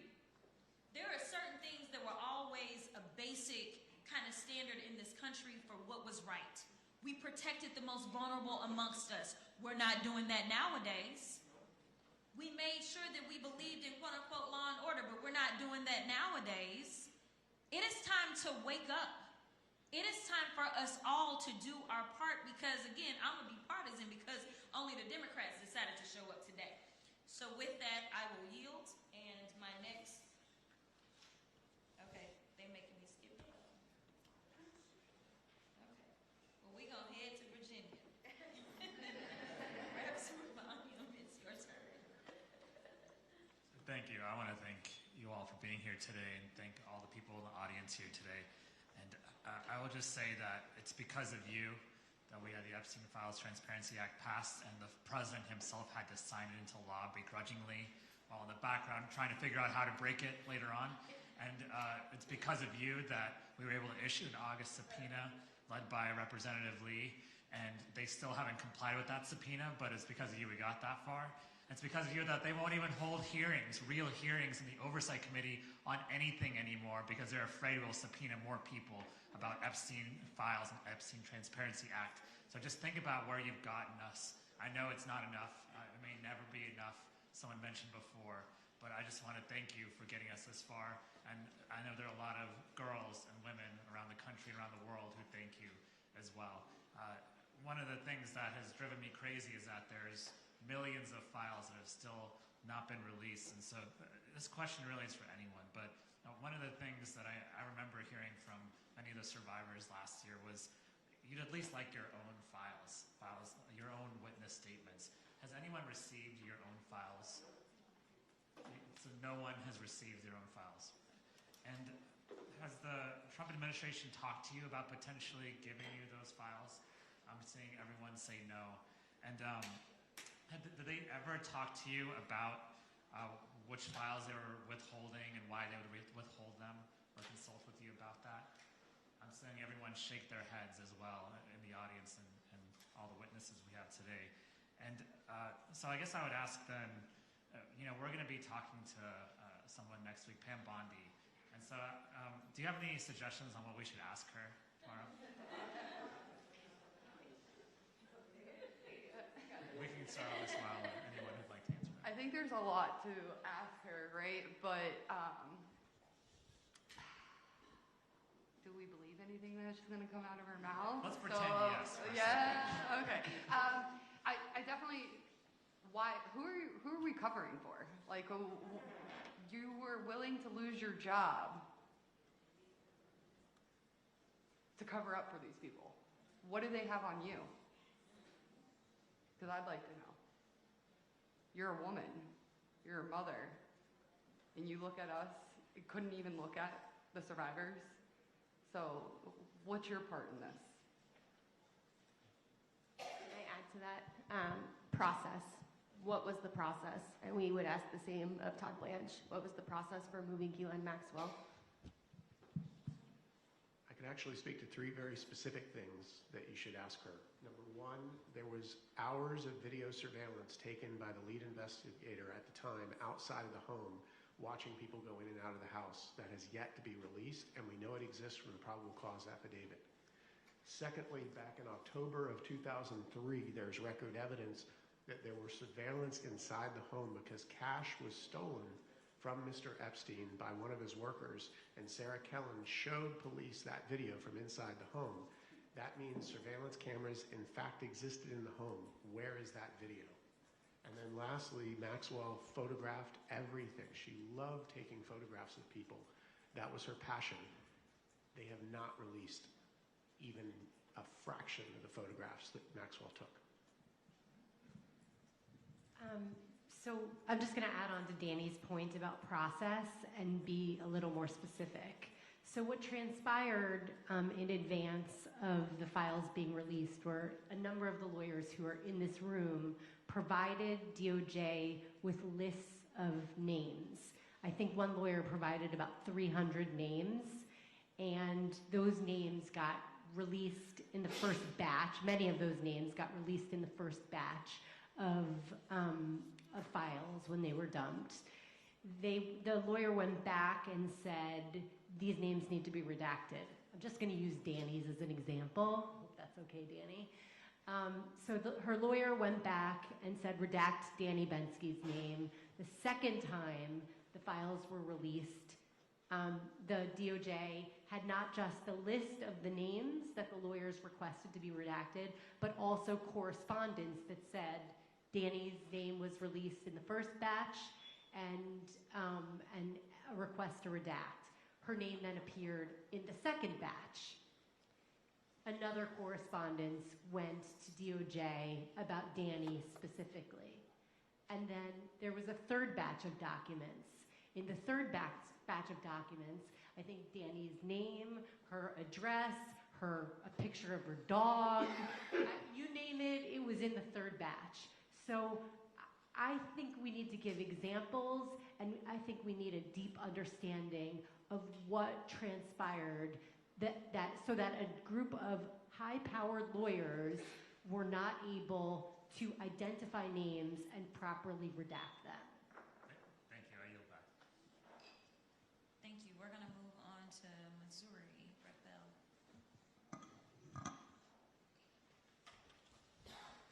Thank you.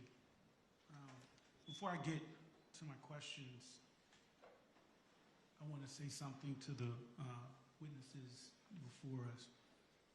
I spent years as a prosecutor, and in cases that involved serious abuses like these, in a county that issued 8 to 10,000 cases a year, I obviously couldn't handle all of them by myself.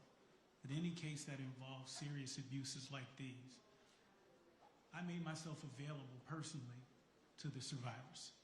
Not the prosecutor that was assigned to it. I made myself available.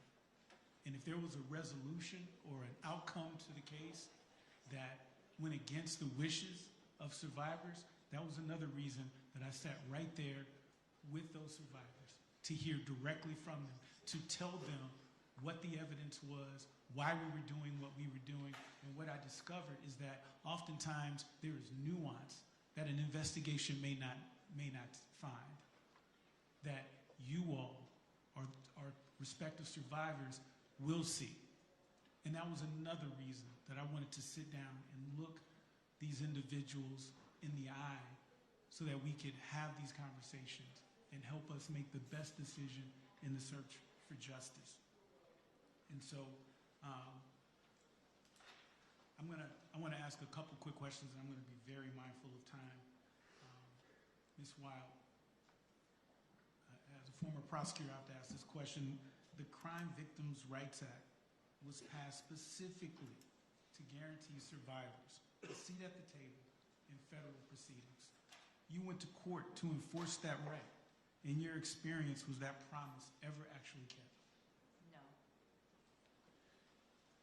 That promise was never kept. And during the federal investigation, see, and that's why it was so wishy-washy, because Alex Acosta had the federal investigation. So the feds were coming to me, asking me questions, but then the feds passed it back down to the state. So it was just all very confusing. When the feds came to me and told me that there was a state sentence, I was like, oh wow, that's great. I didn't think that had anything to do with the ongoing in federal, because it's a federal charge. We all know nobody, if the feds puts a case on you, they have that, like, you're going to jail. So it was just all very wishy-washy, but no, the Crime Victims' Rights Act never applied to us in this case.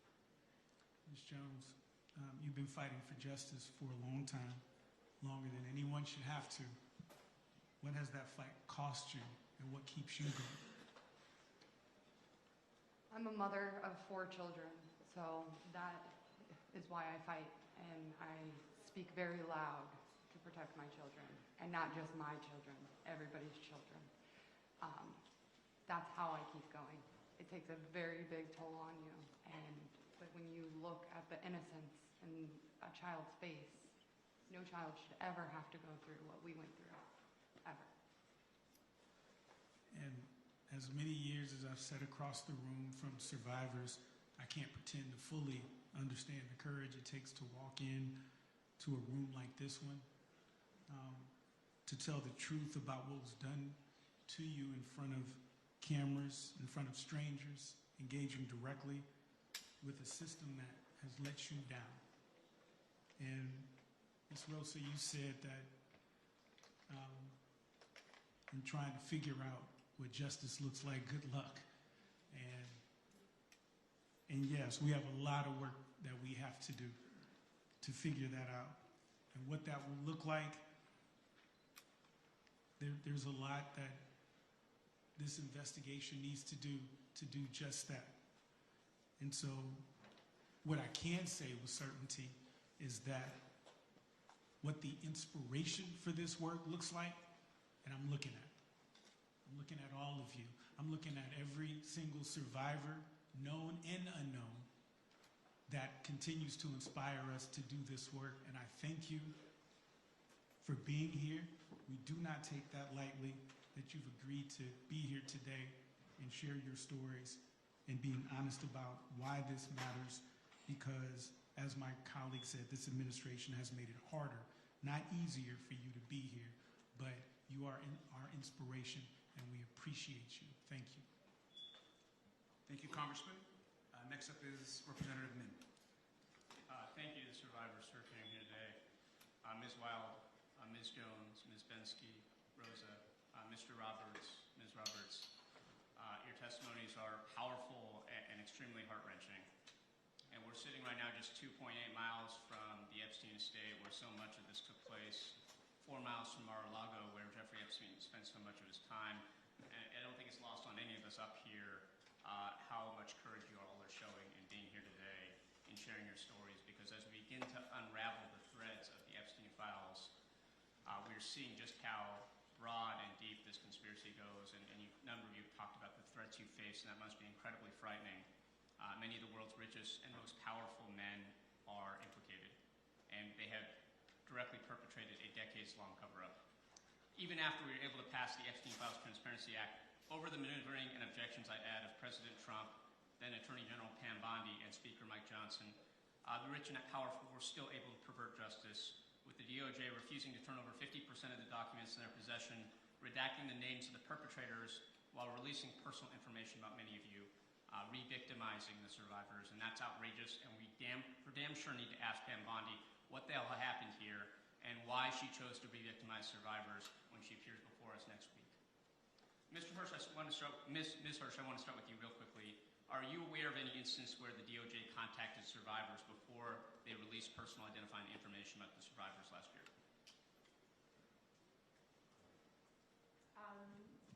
The DOJ did not contact survivors directly, but we at World Without Exploitation did reach out to DOJ.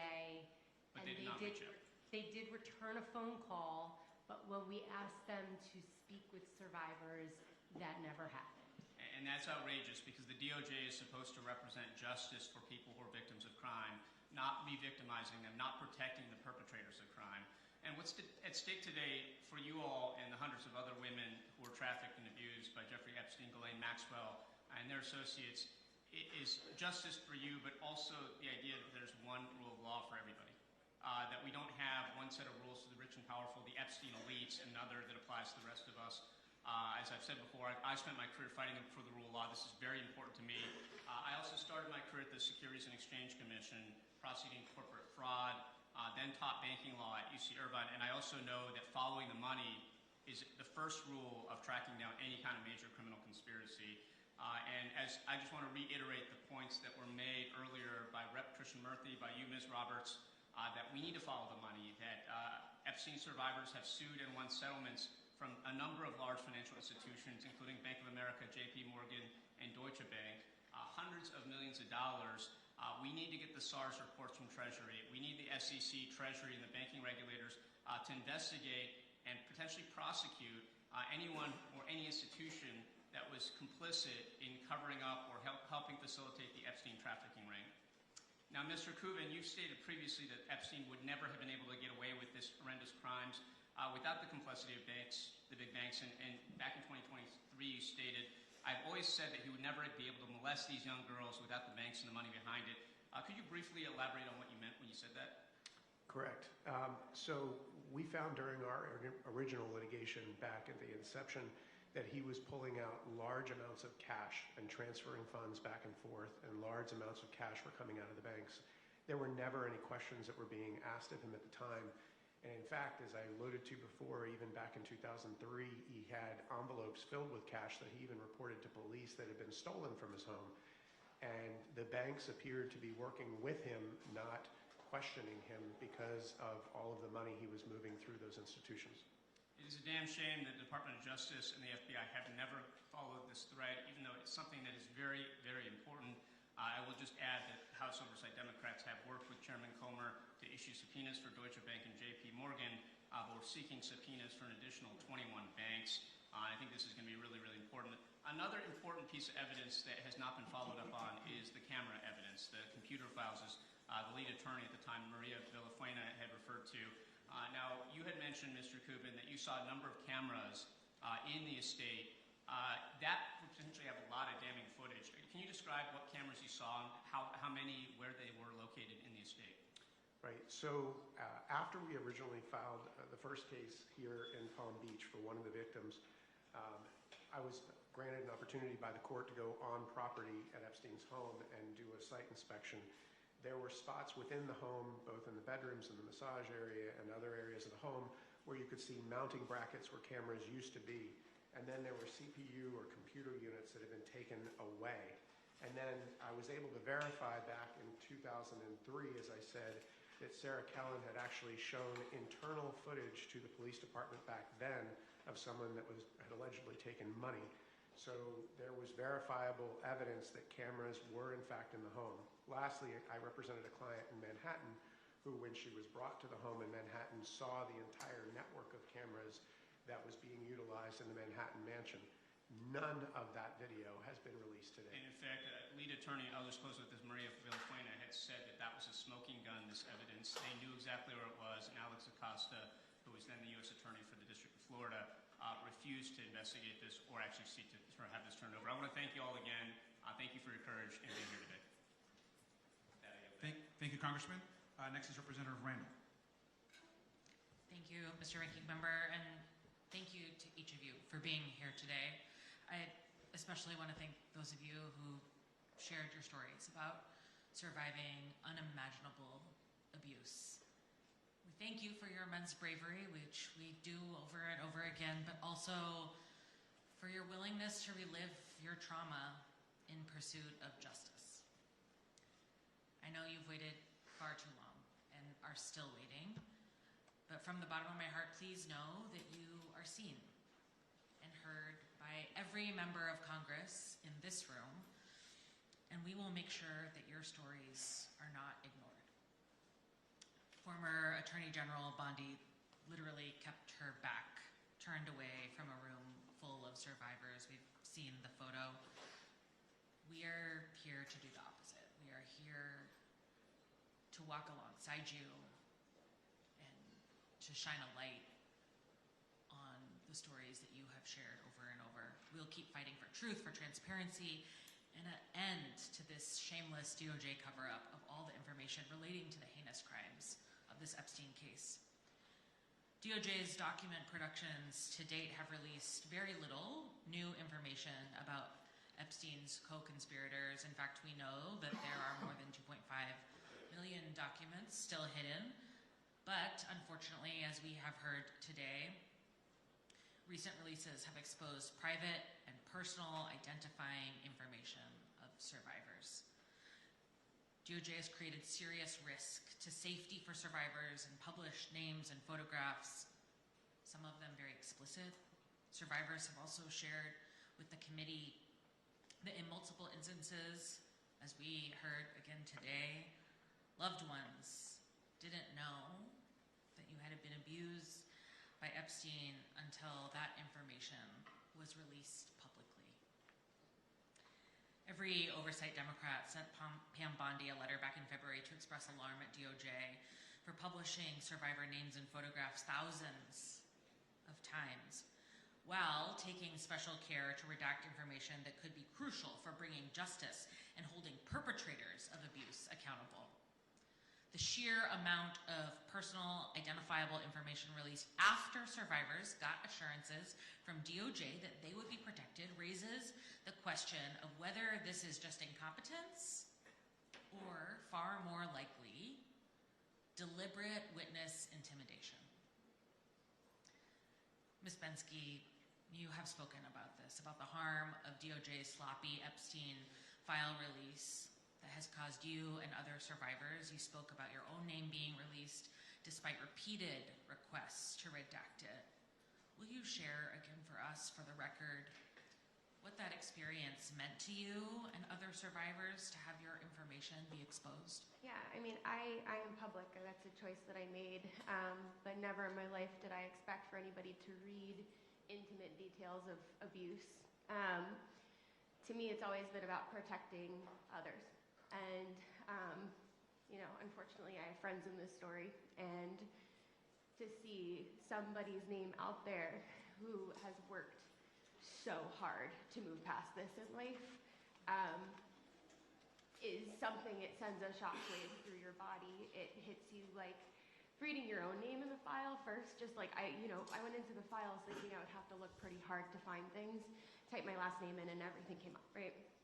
And it's like, there's like a hot flash moment, right? It hits you sort of like a bullet to the chest where you're like, oh my God, it's that feeling of like that PTSD is real, right? So the PTSD of the trauma that I endured definitely came back, and then you're reading on, and then you see more, and you see survivors being outed, a survivor that I had said, you know, don't ever worry, you've always been a Jane Doe. So, and to feel the impact of that is something that I will carry forever.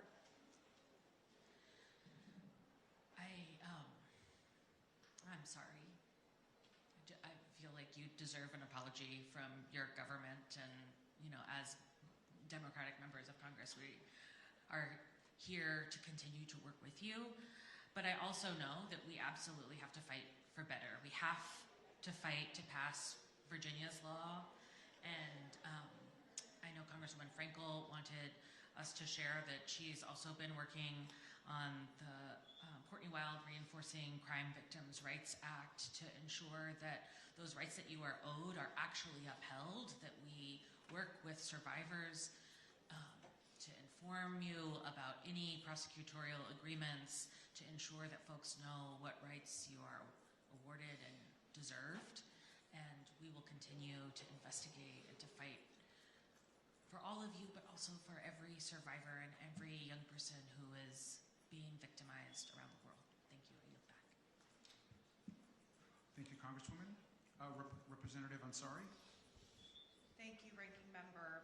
President Trump, former Attorney General Pam Bondi, and Acting Attorney General Todd Blanche promised truth and transparency regarding the Epstein files.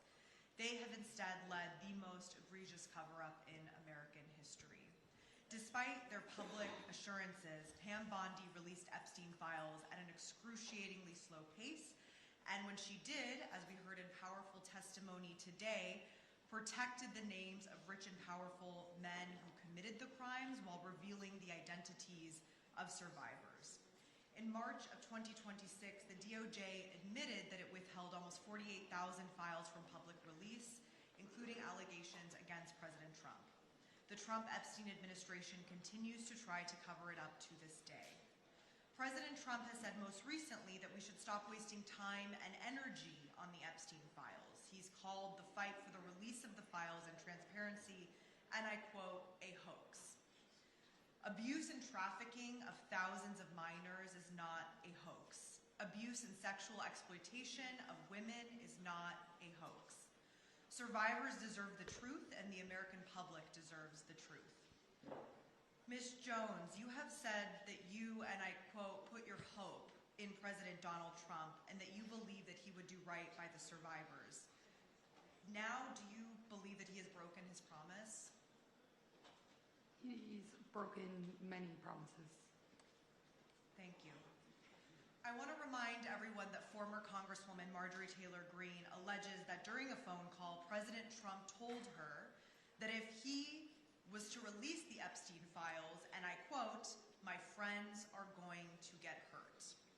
And now the Trump Department of Justice that is responsible for overseeing the release of the Epstein files claims that there is nothing more to investigate in the Epstein case.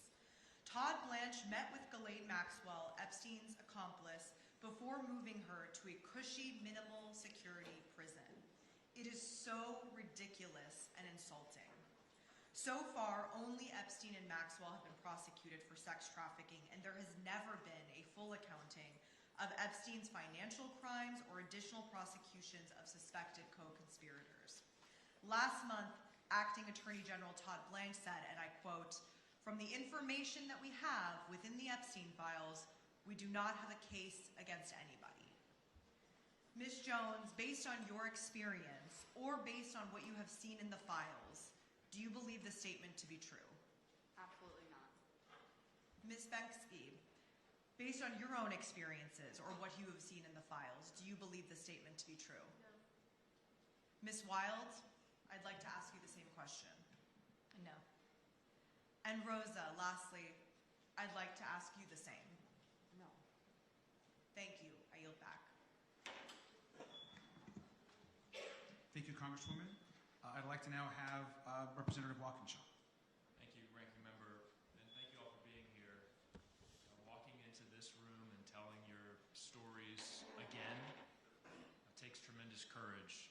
And I've heard a lot of the stories from survivors, and like everybody, I'm struck by the courage, the commitment to justice for Epstein, Maxwell, and everyone involved in these crimes, but I'm most struck by your commitment to protecting every child and every potential victim of sexual abuse or assault.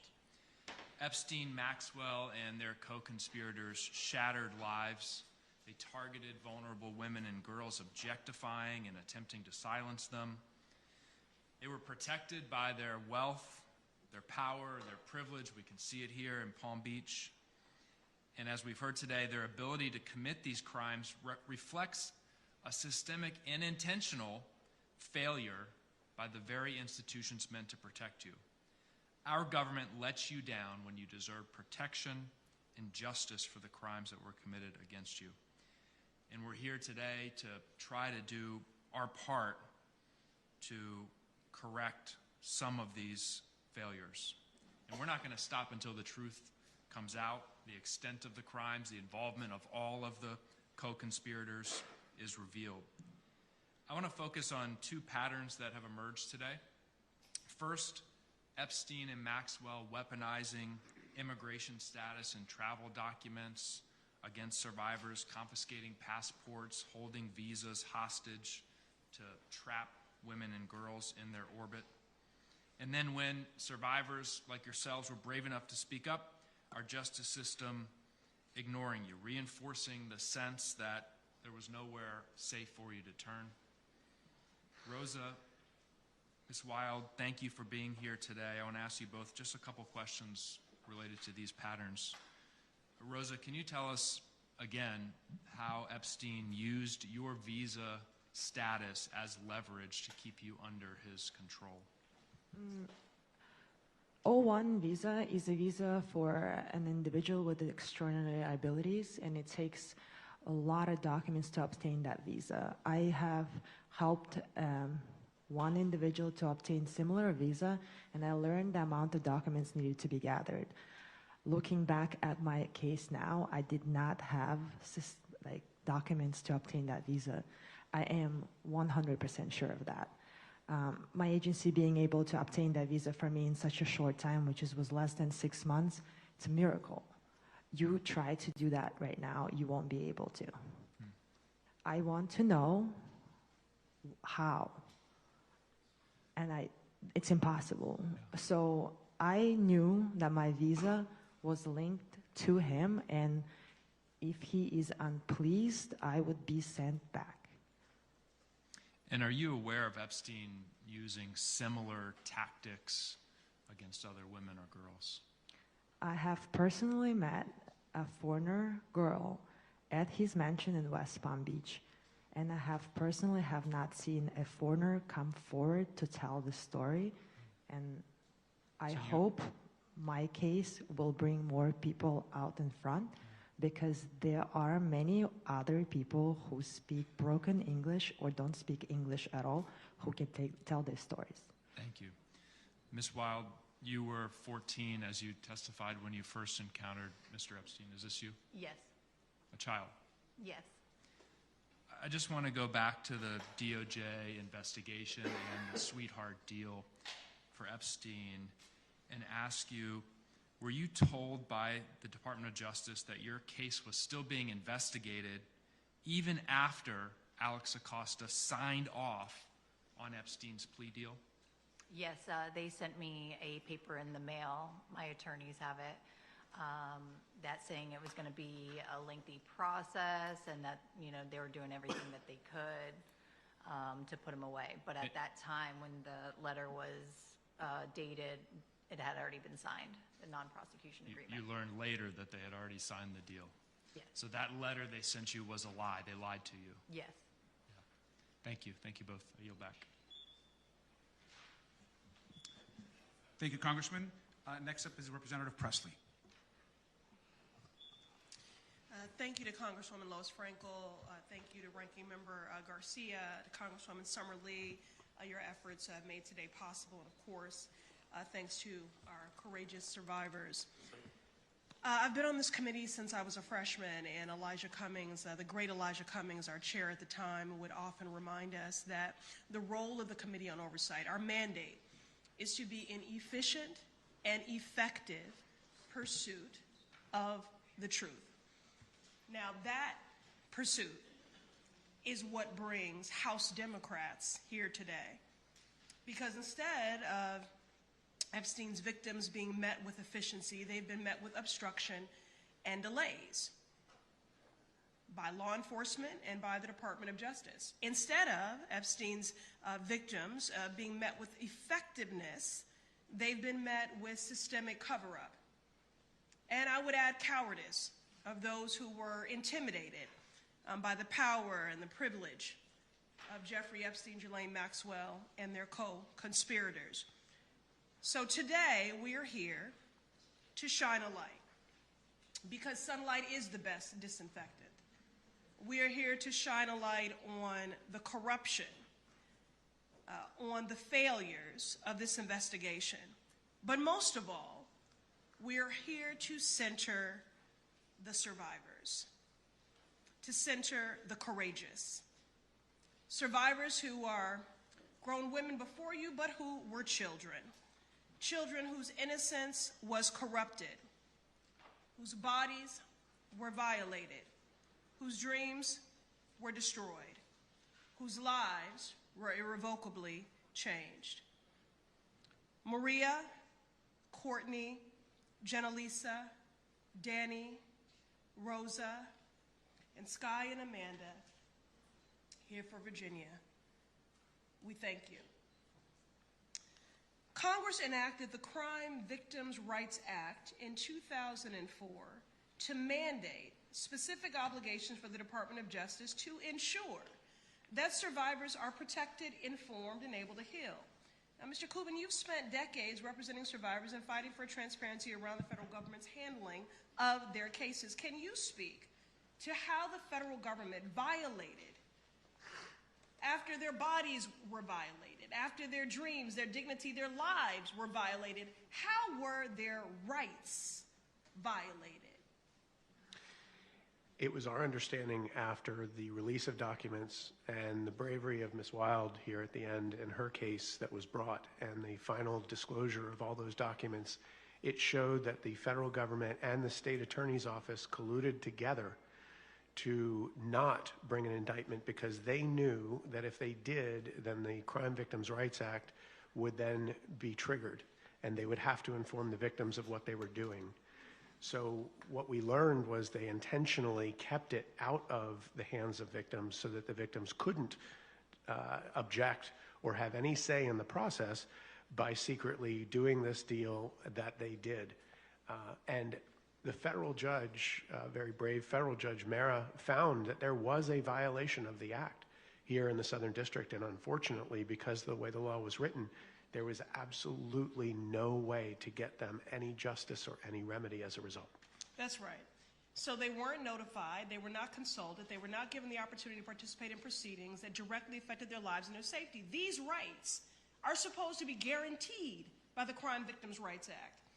Now, would any survivors like to speak to any examples to share about how the federal government ignored or neglected your case? I see the clock is ticking here. Would anyone else like to speak to that? How about this? Let me just say this as a survivor myself. I know that this is not only about your safety that you were robbed of, your innocence and your dreams. Survivors are also forced to carry the financial burden of abuse. Lost wages, housing instability, medical expenses, legal fees, security costs, trauma that impacts your daily life. Could any of you speak to that? We have put ourselves on the front line and spoke out and put our face to the public when we should have never had to. And that comes with a huge toll. Now every job that we apply for, they Google us. They know our most personal information of things that happen to us as children. That is forever, forever going to follow us. We don't get that back. We don't get that luxury. So that is just the one of the most important things that comes with the weight of this, all because the government couldn't do their job. May I heard this before from the survivors. I'm a really cool person if you meet me outside of here. I have a life stories, but these release of documents made me something else. And I can't do daily task without certain help. And I have a support system and I'm grateful for it. But if I didn't, I don't think I would be here today alive. So it's really hard. I want to tell the world, like, it's hard to be here today. I'm very uncomfortable. I'm trying to look like I'm okay, but I'm not okay. Yes, would anyone else like to speak to the financial burden of abuse, lost wages, housing instability, medical expenses, legal fees, security costs? So I was gonna, when I was younger, when I met Jeffrey, I experienced a lot of homelessness. So I think I misunderstood your question, but Oh, no, say whatever you would like. Yes, ma'am. I was just gonna say that, just like you were walking over the bridge, a 14-year-old going to Palm Beach, it was like, as soon as you go over that bridge, you just feel the money and power, and it's just such a contrast. If you go down Okeechobee to Okeechobee and the Turnpike, there's a road called Drexel, and it's a mobile home street. There's a lot of, that's where I came, that's where I was from. So to go from here to there is just, it's so confusing. I was homeless. My parents had addiction problems. He prayed. He knew what he was doing. It was all very calculated, and then later on, the fact that he used those things against me. We had the feds pulling up our MySpaces, treating us like criminals because we were at a party at 16 and 17 drinking, rather than going out. They had. So for me, it's so sad that he knew who he preyed on. He preyed on young, especially in Palm Beach County, he preyed on us kids who came from troubled backgrounds and everything else, and they portrayed us as these underage prostitutes. Which is that a real charge? Is it? Like, what was the statute number? I'm on his charge that he took. Spencer should. right? Is that a real charge? It was bizarre to us even at the time, but it made absolutely no sense, and the statutory guidance was very questionable given that they were minors. But speaking to Representative's question specifically and representing survivors over the last 30 years now, it affects not just the survivor, it affects their family, it affects the way they raise their own children if they have daughters, it affects their mental stability and ability to maintain employment. Try telling a survivor they've got to pay a lawyer for 20 years straight if they want to get justice. It's impossible, especially with a law that doesn't provide any remedy.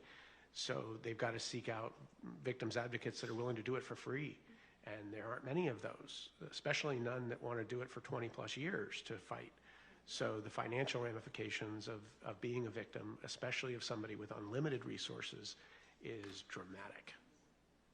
Can I add to that? I think also to continue this fight, like we're all here right now, and this isn't the only thing I'm sure we're all doing this week to talk about getting the messaging out.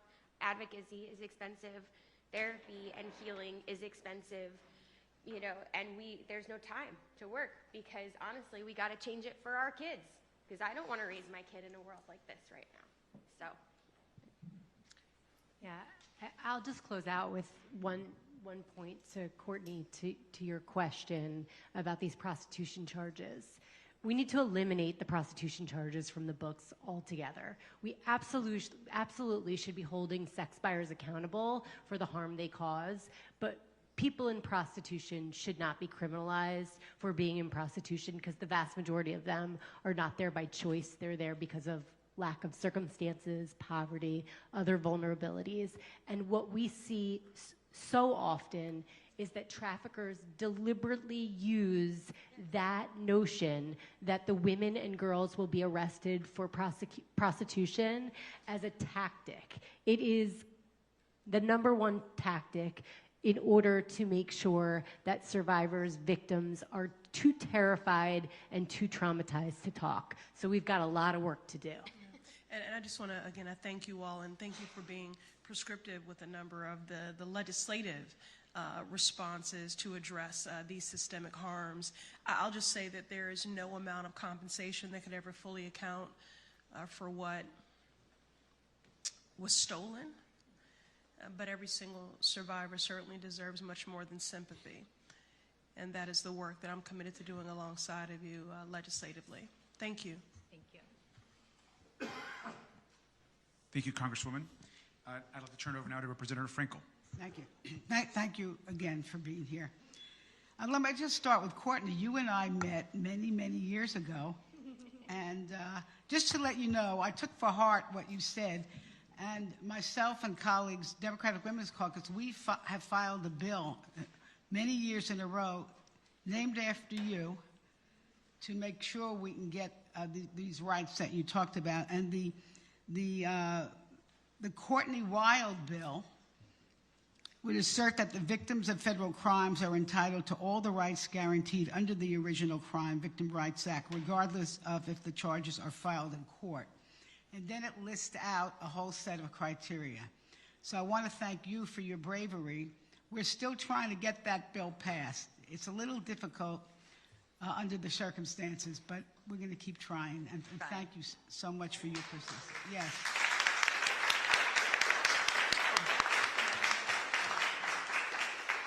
Now, I want to tell everybody, I don't think I was able to tell you exactly why it took so long to have this hearing in Palm Beach County. Because I think many of us always believe there are 3 witnesses who have been missing, who must be asked the question, why did Jeffrey Epstein get the deal that he got, and why were the survivors so mistreated in the grand jury room? And those people are Barry Krischer, who was the state attorney, Lana Levick, I don't know if I'm saying that name right, she was one of the prosecutors in that grand jury, and Mary Ann Dugan, who was one of the prosecutors. I've requested for many years that those people be subpoenaed. We almost had an opportunity. In 2019, Karen Maloney was the chair.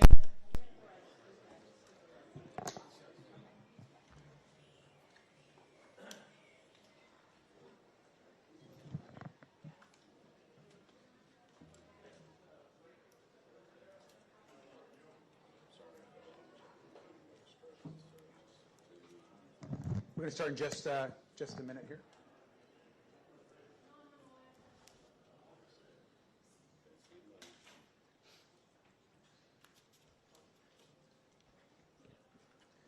Okay, well, thank you. My name is Robert Garcia. I'm the ranking member of the Oversight Committee. Of course, I'm here with members of the Oversight Committee on the Democrats that are clearly focused today on the survivors and accountability, truth, and justice.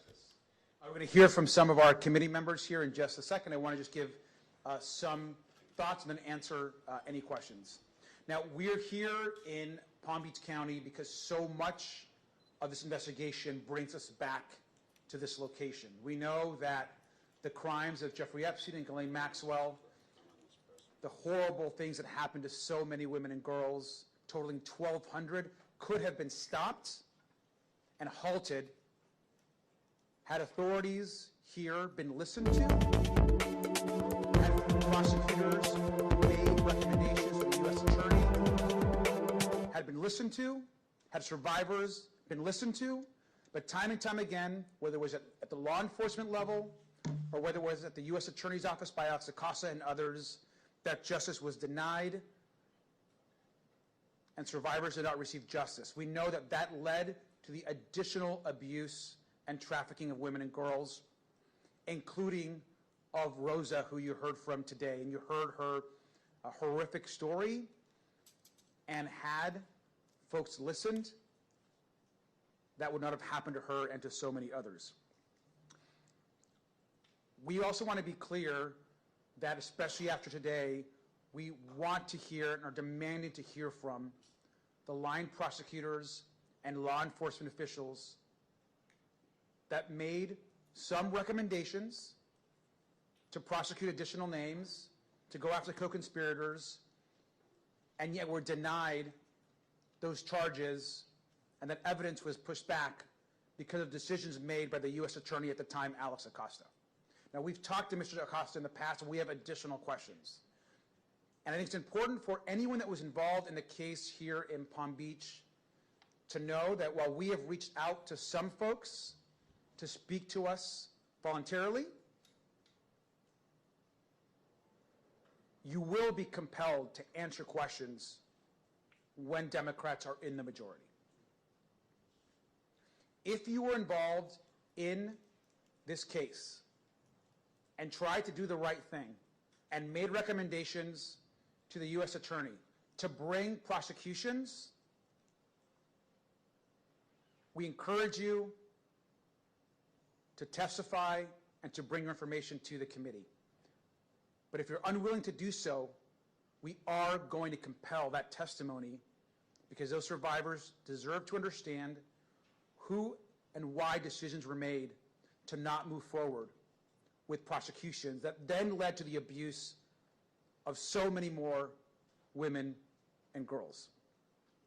I'll also say that I want to reiterate to the Attorney General that we expect to see her in front of our committee in just a couple of weeks, and that we expect Republicans and James Comer, because it's his decision alone, to ensure that that testimony is recorded under oath and released to the American public. The survivors deserve nothing less, and I want to again thank them for their courage today to provide testimony under oath. With that, I'm going to turn this over to Representative Frankel, who of course hosted us here today. Thank you. Thank you to Mr. Garcia and my colleagues. I've been trying to get this hearing here for many years, and I thank you so much for finally bringing folks here. Because, folks, so much of the truth lies here, hidden in Palm Beach County, and we still have yet, under oath, heard from some of the key players. Barry Krischer, who was state attorney at the time, the two prosecutors he sent in to a grand jury room to debase our survivors. We need to hear from them, and I can give you another list of associates, law enforcement, state attorney employees who have some of the answers to the big question is, why did Epstein get such a slap on the wrist? Secondly, to Courtney Wild, a bill has been filed actually numerous times to deal with her concern that the survivors were not given notice of the plea and had any opportunity to weigh into that. And I'm just going to end by saying this, because what makes this so tragic and sad is how many lives could have been spared the agony of abuse had the prosecutors in Palm Beach County acted properly, or had they not been overpowered, I should say, overpowered by Jeffrey Epstein and his team of lawyers, politicians, business people, whoever, who obviously overpowered our justice system. And with that, again, thank you. Where are you? Thank you so much for bringing us here, and all of you for your attention. I yield back.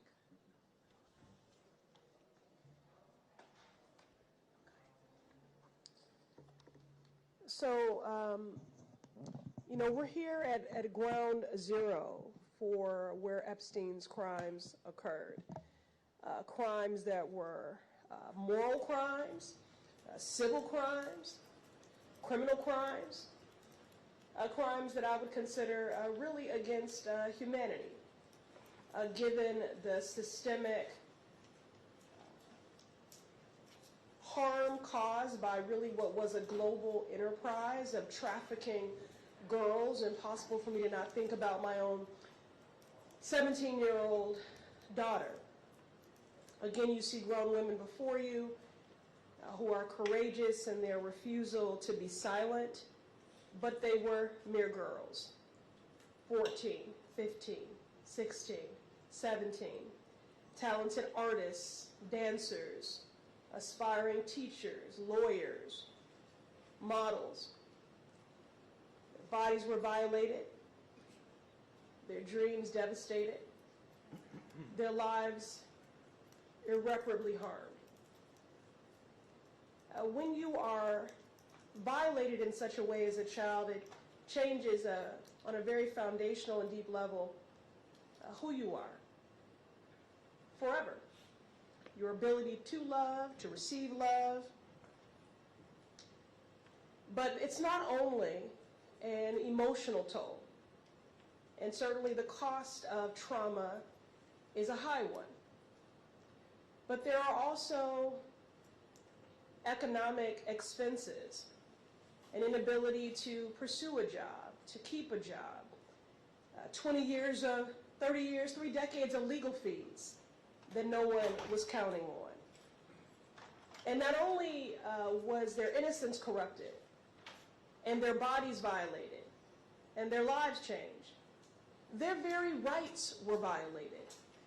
The Crime Victims' Rights Act grants individuals who are victims of federal crimes specific enforceable rights, including protection from the accused, reasonable, accurate, and timely notice of public proceedings, and the right to be heard.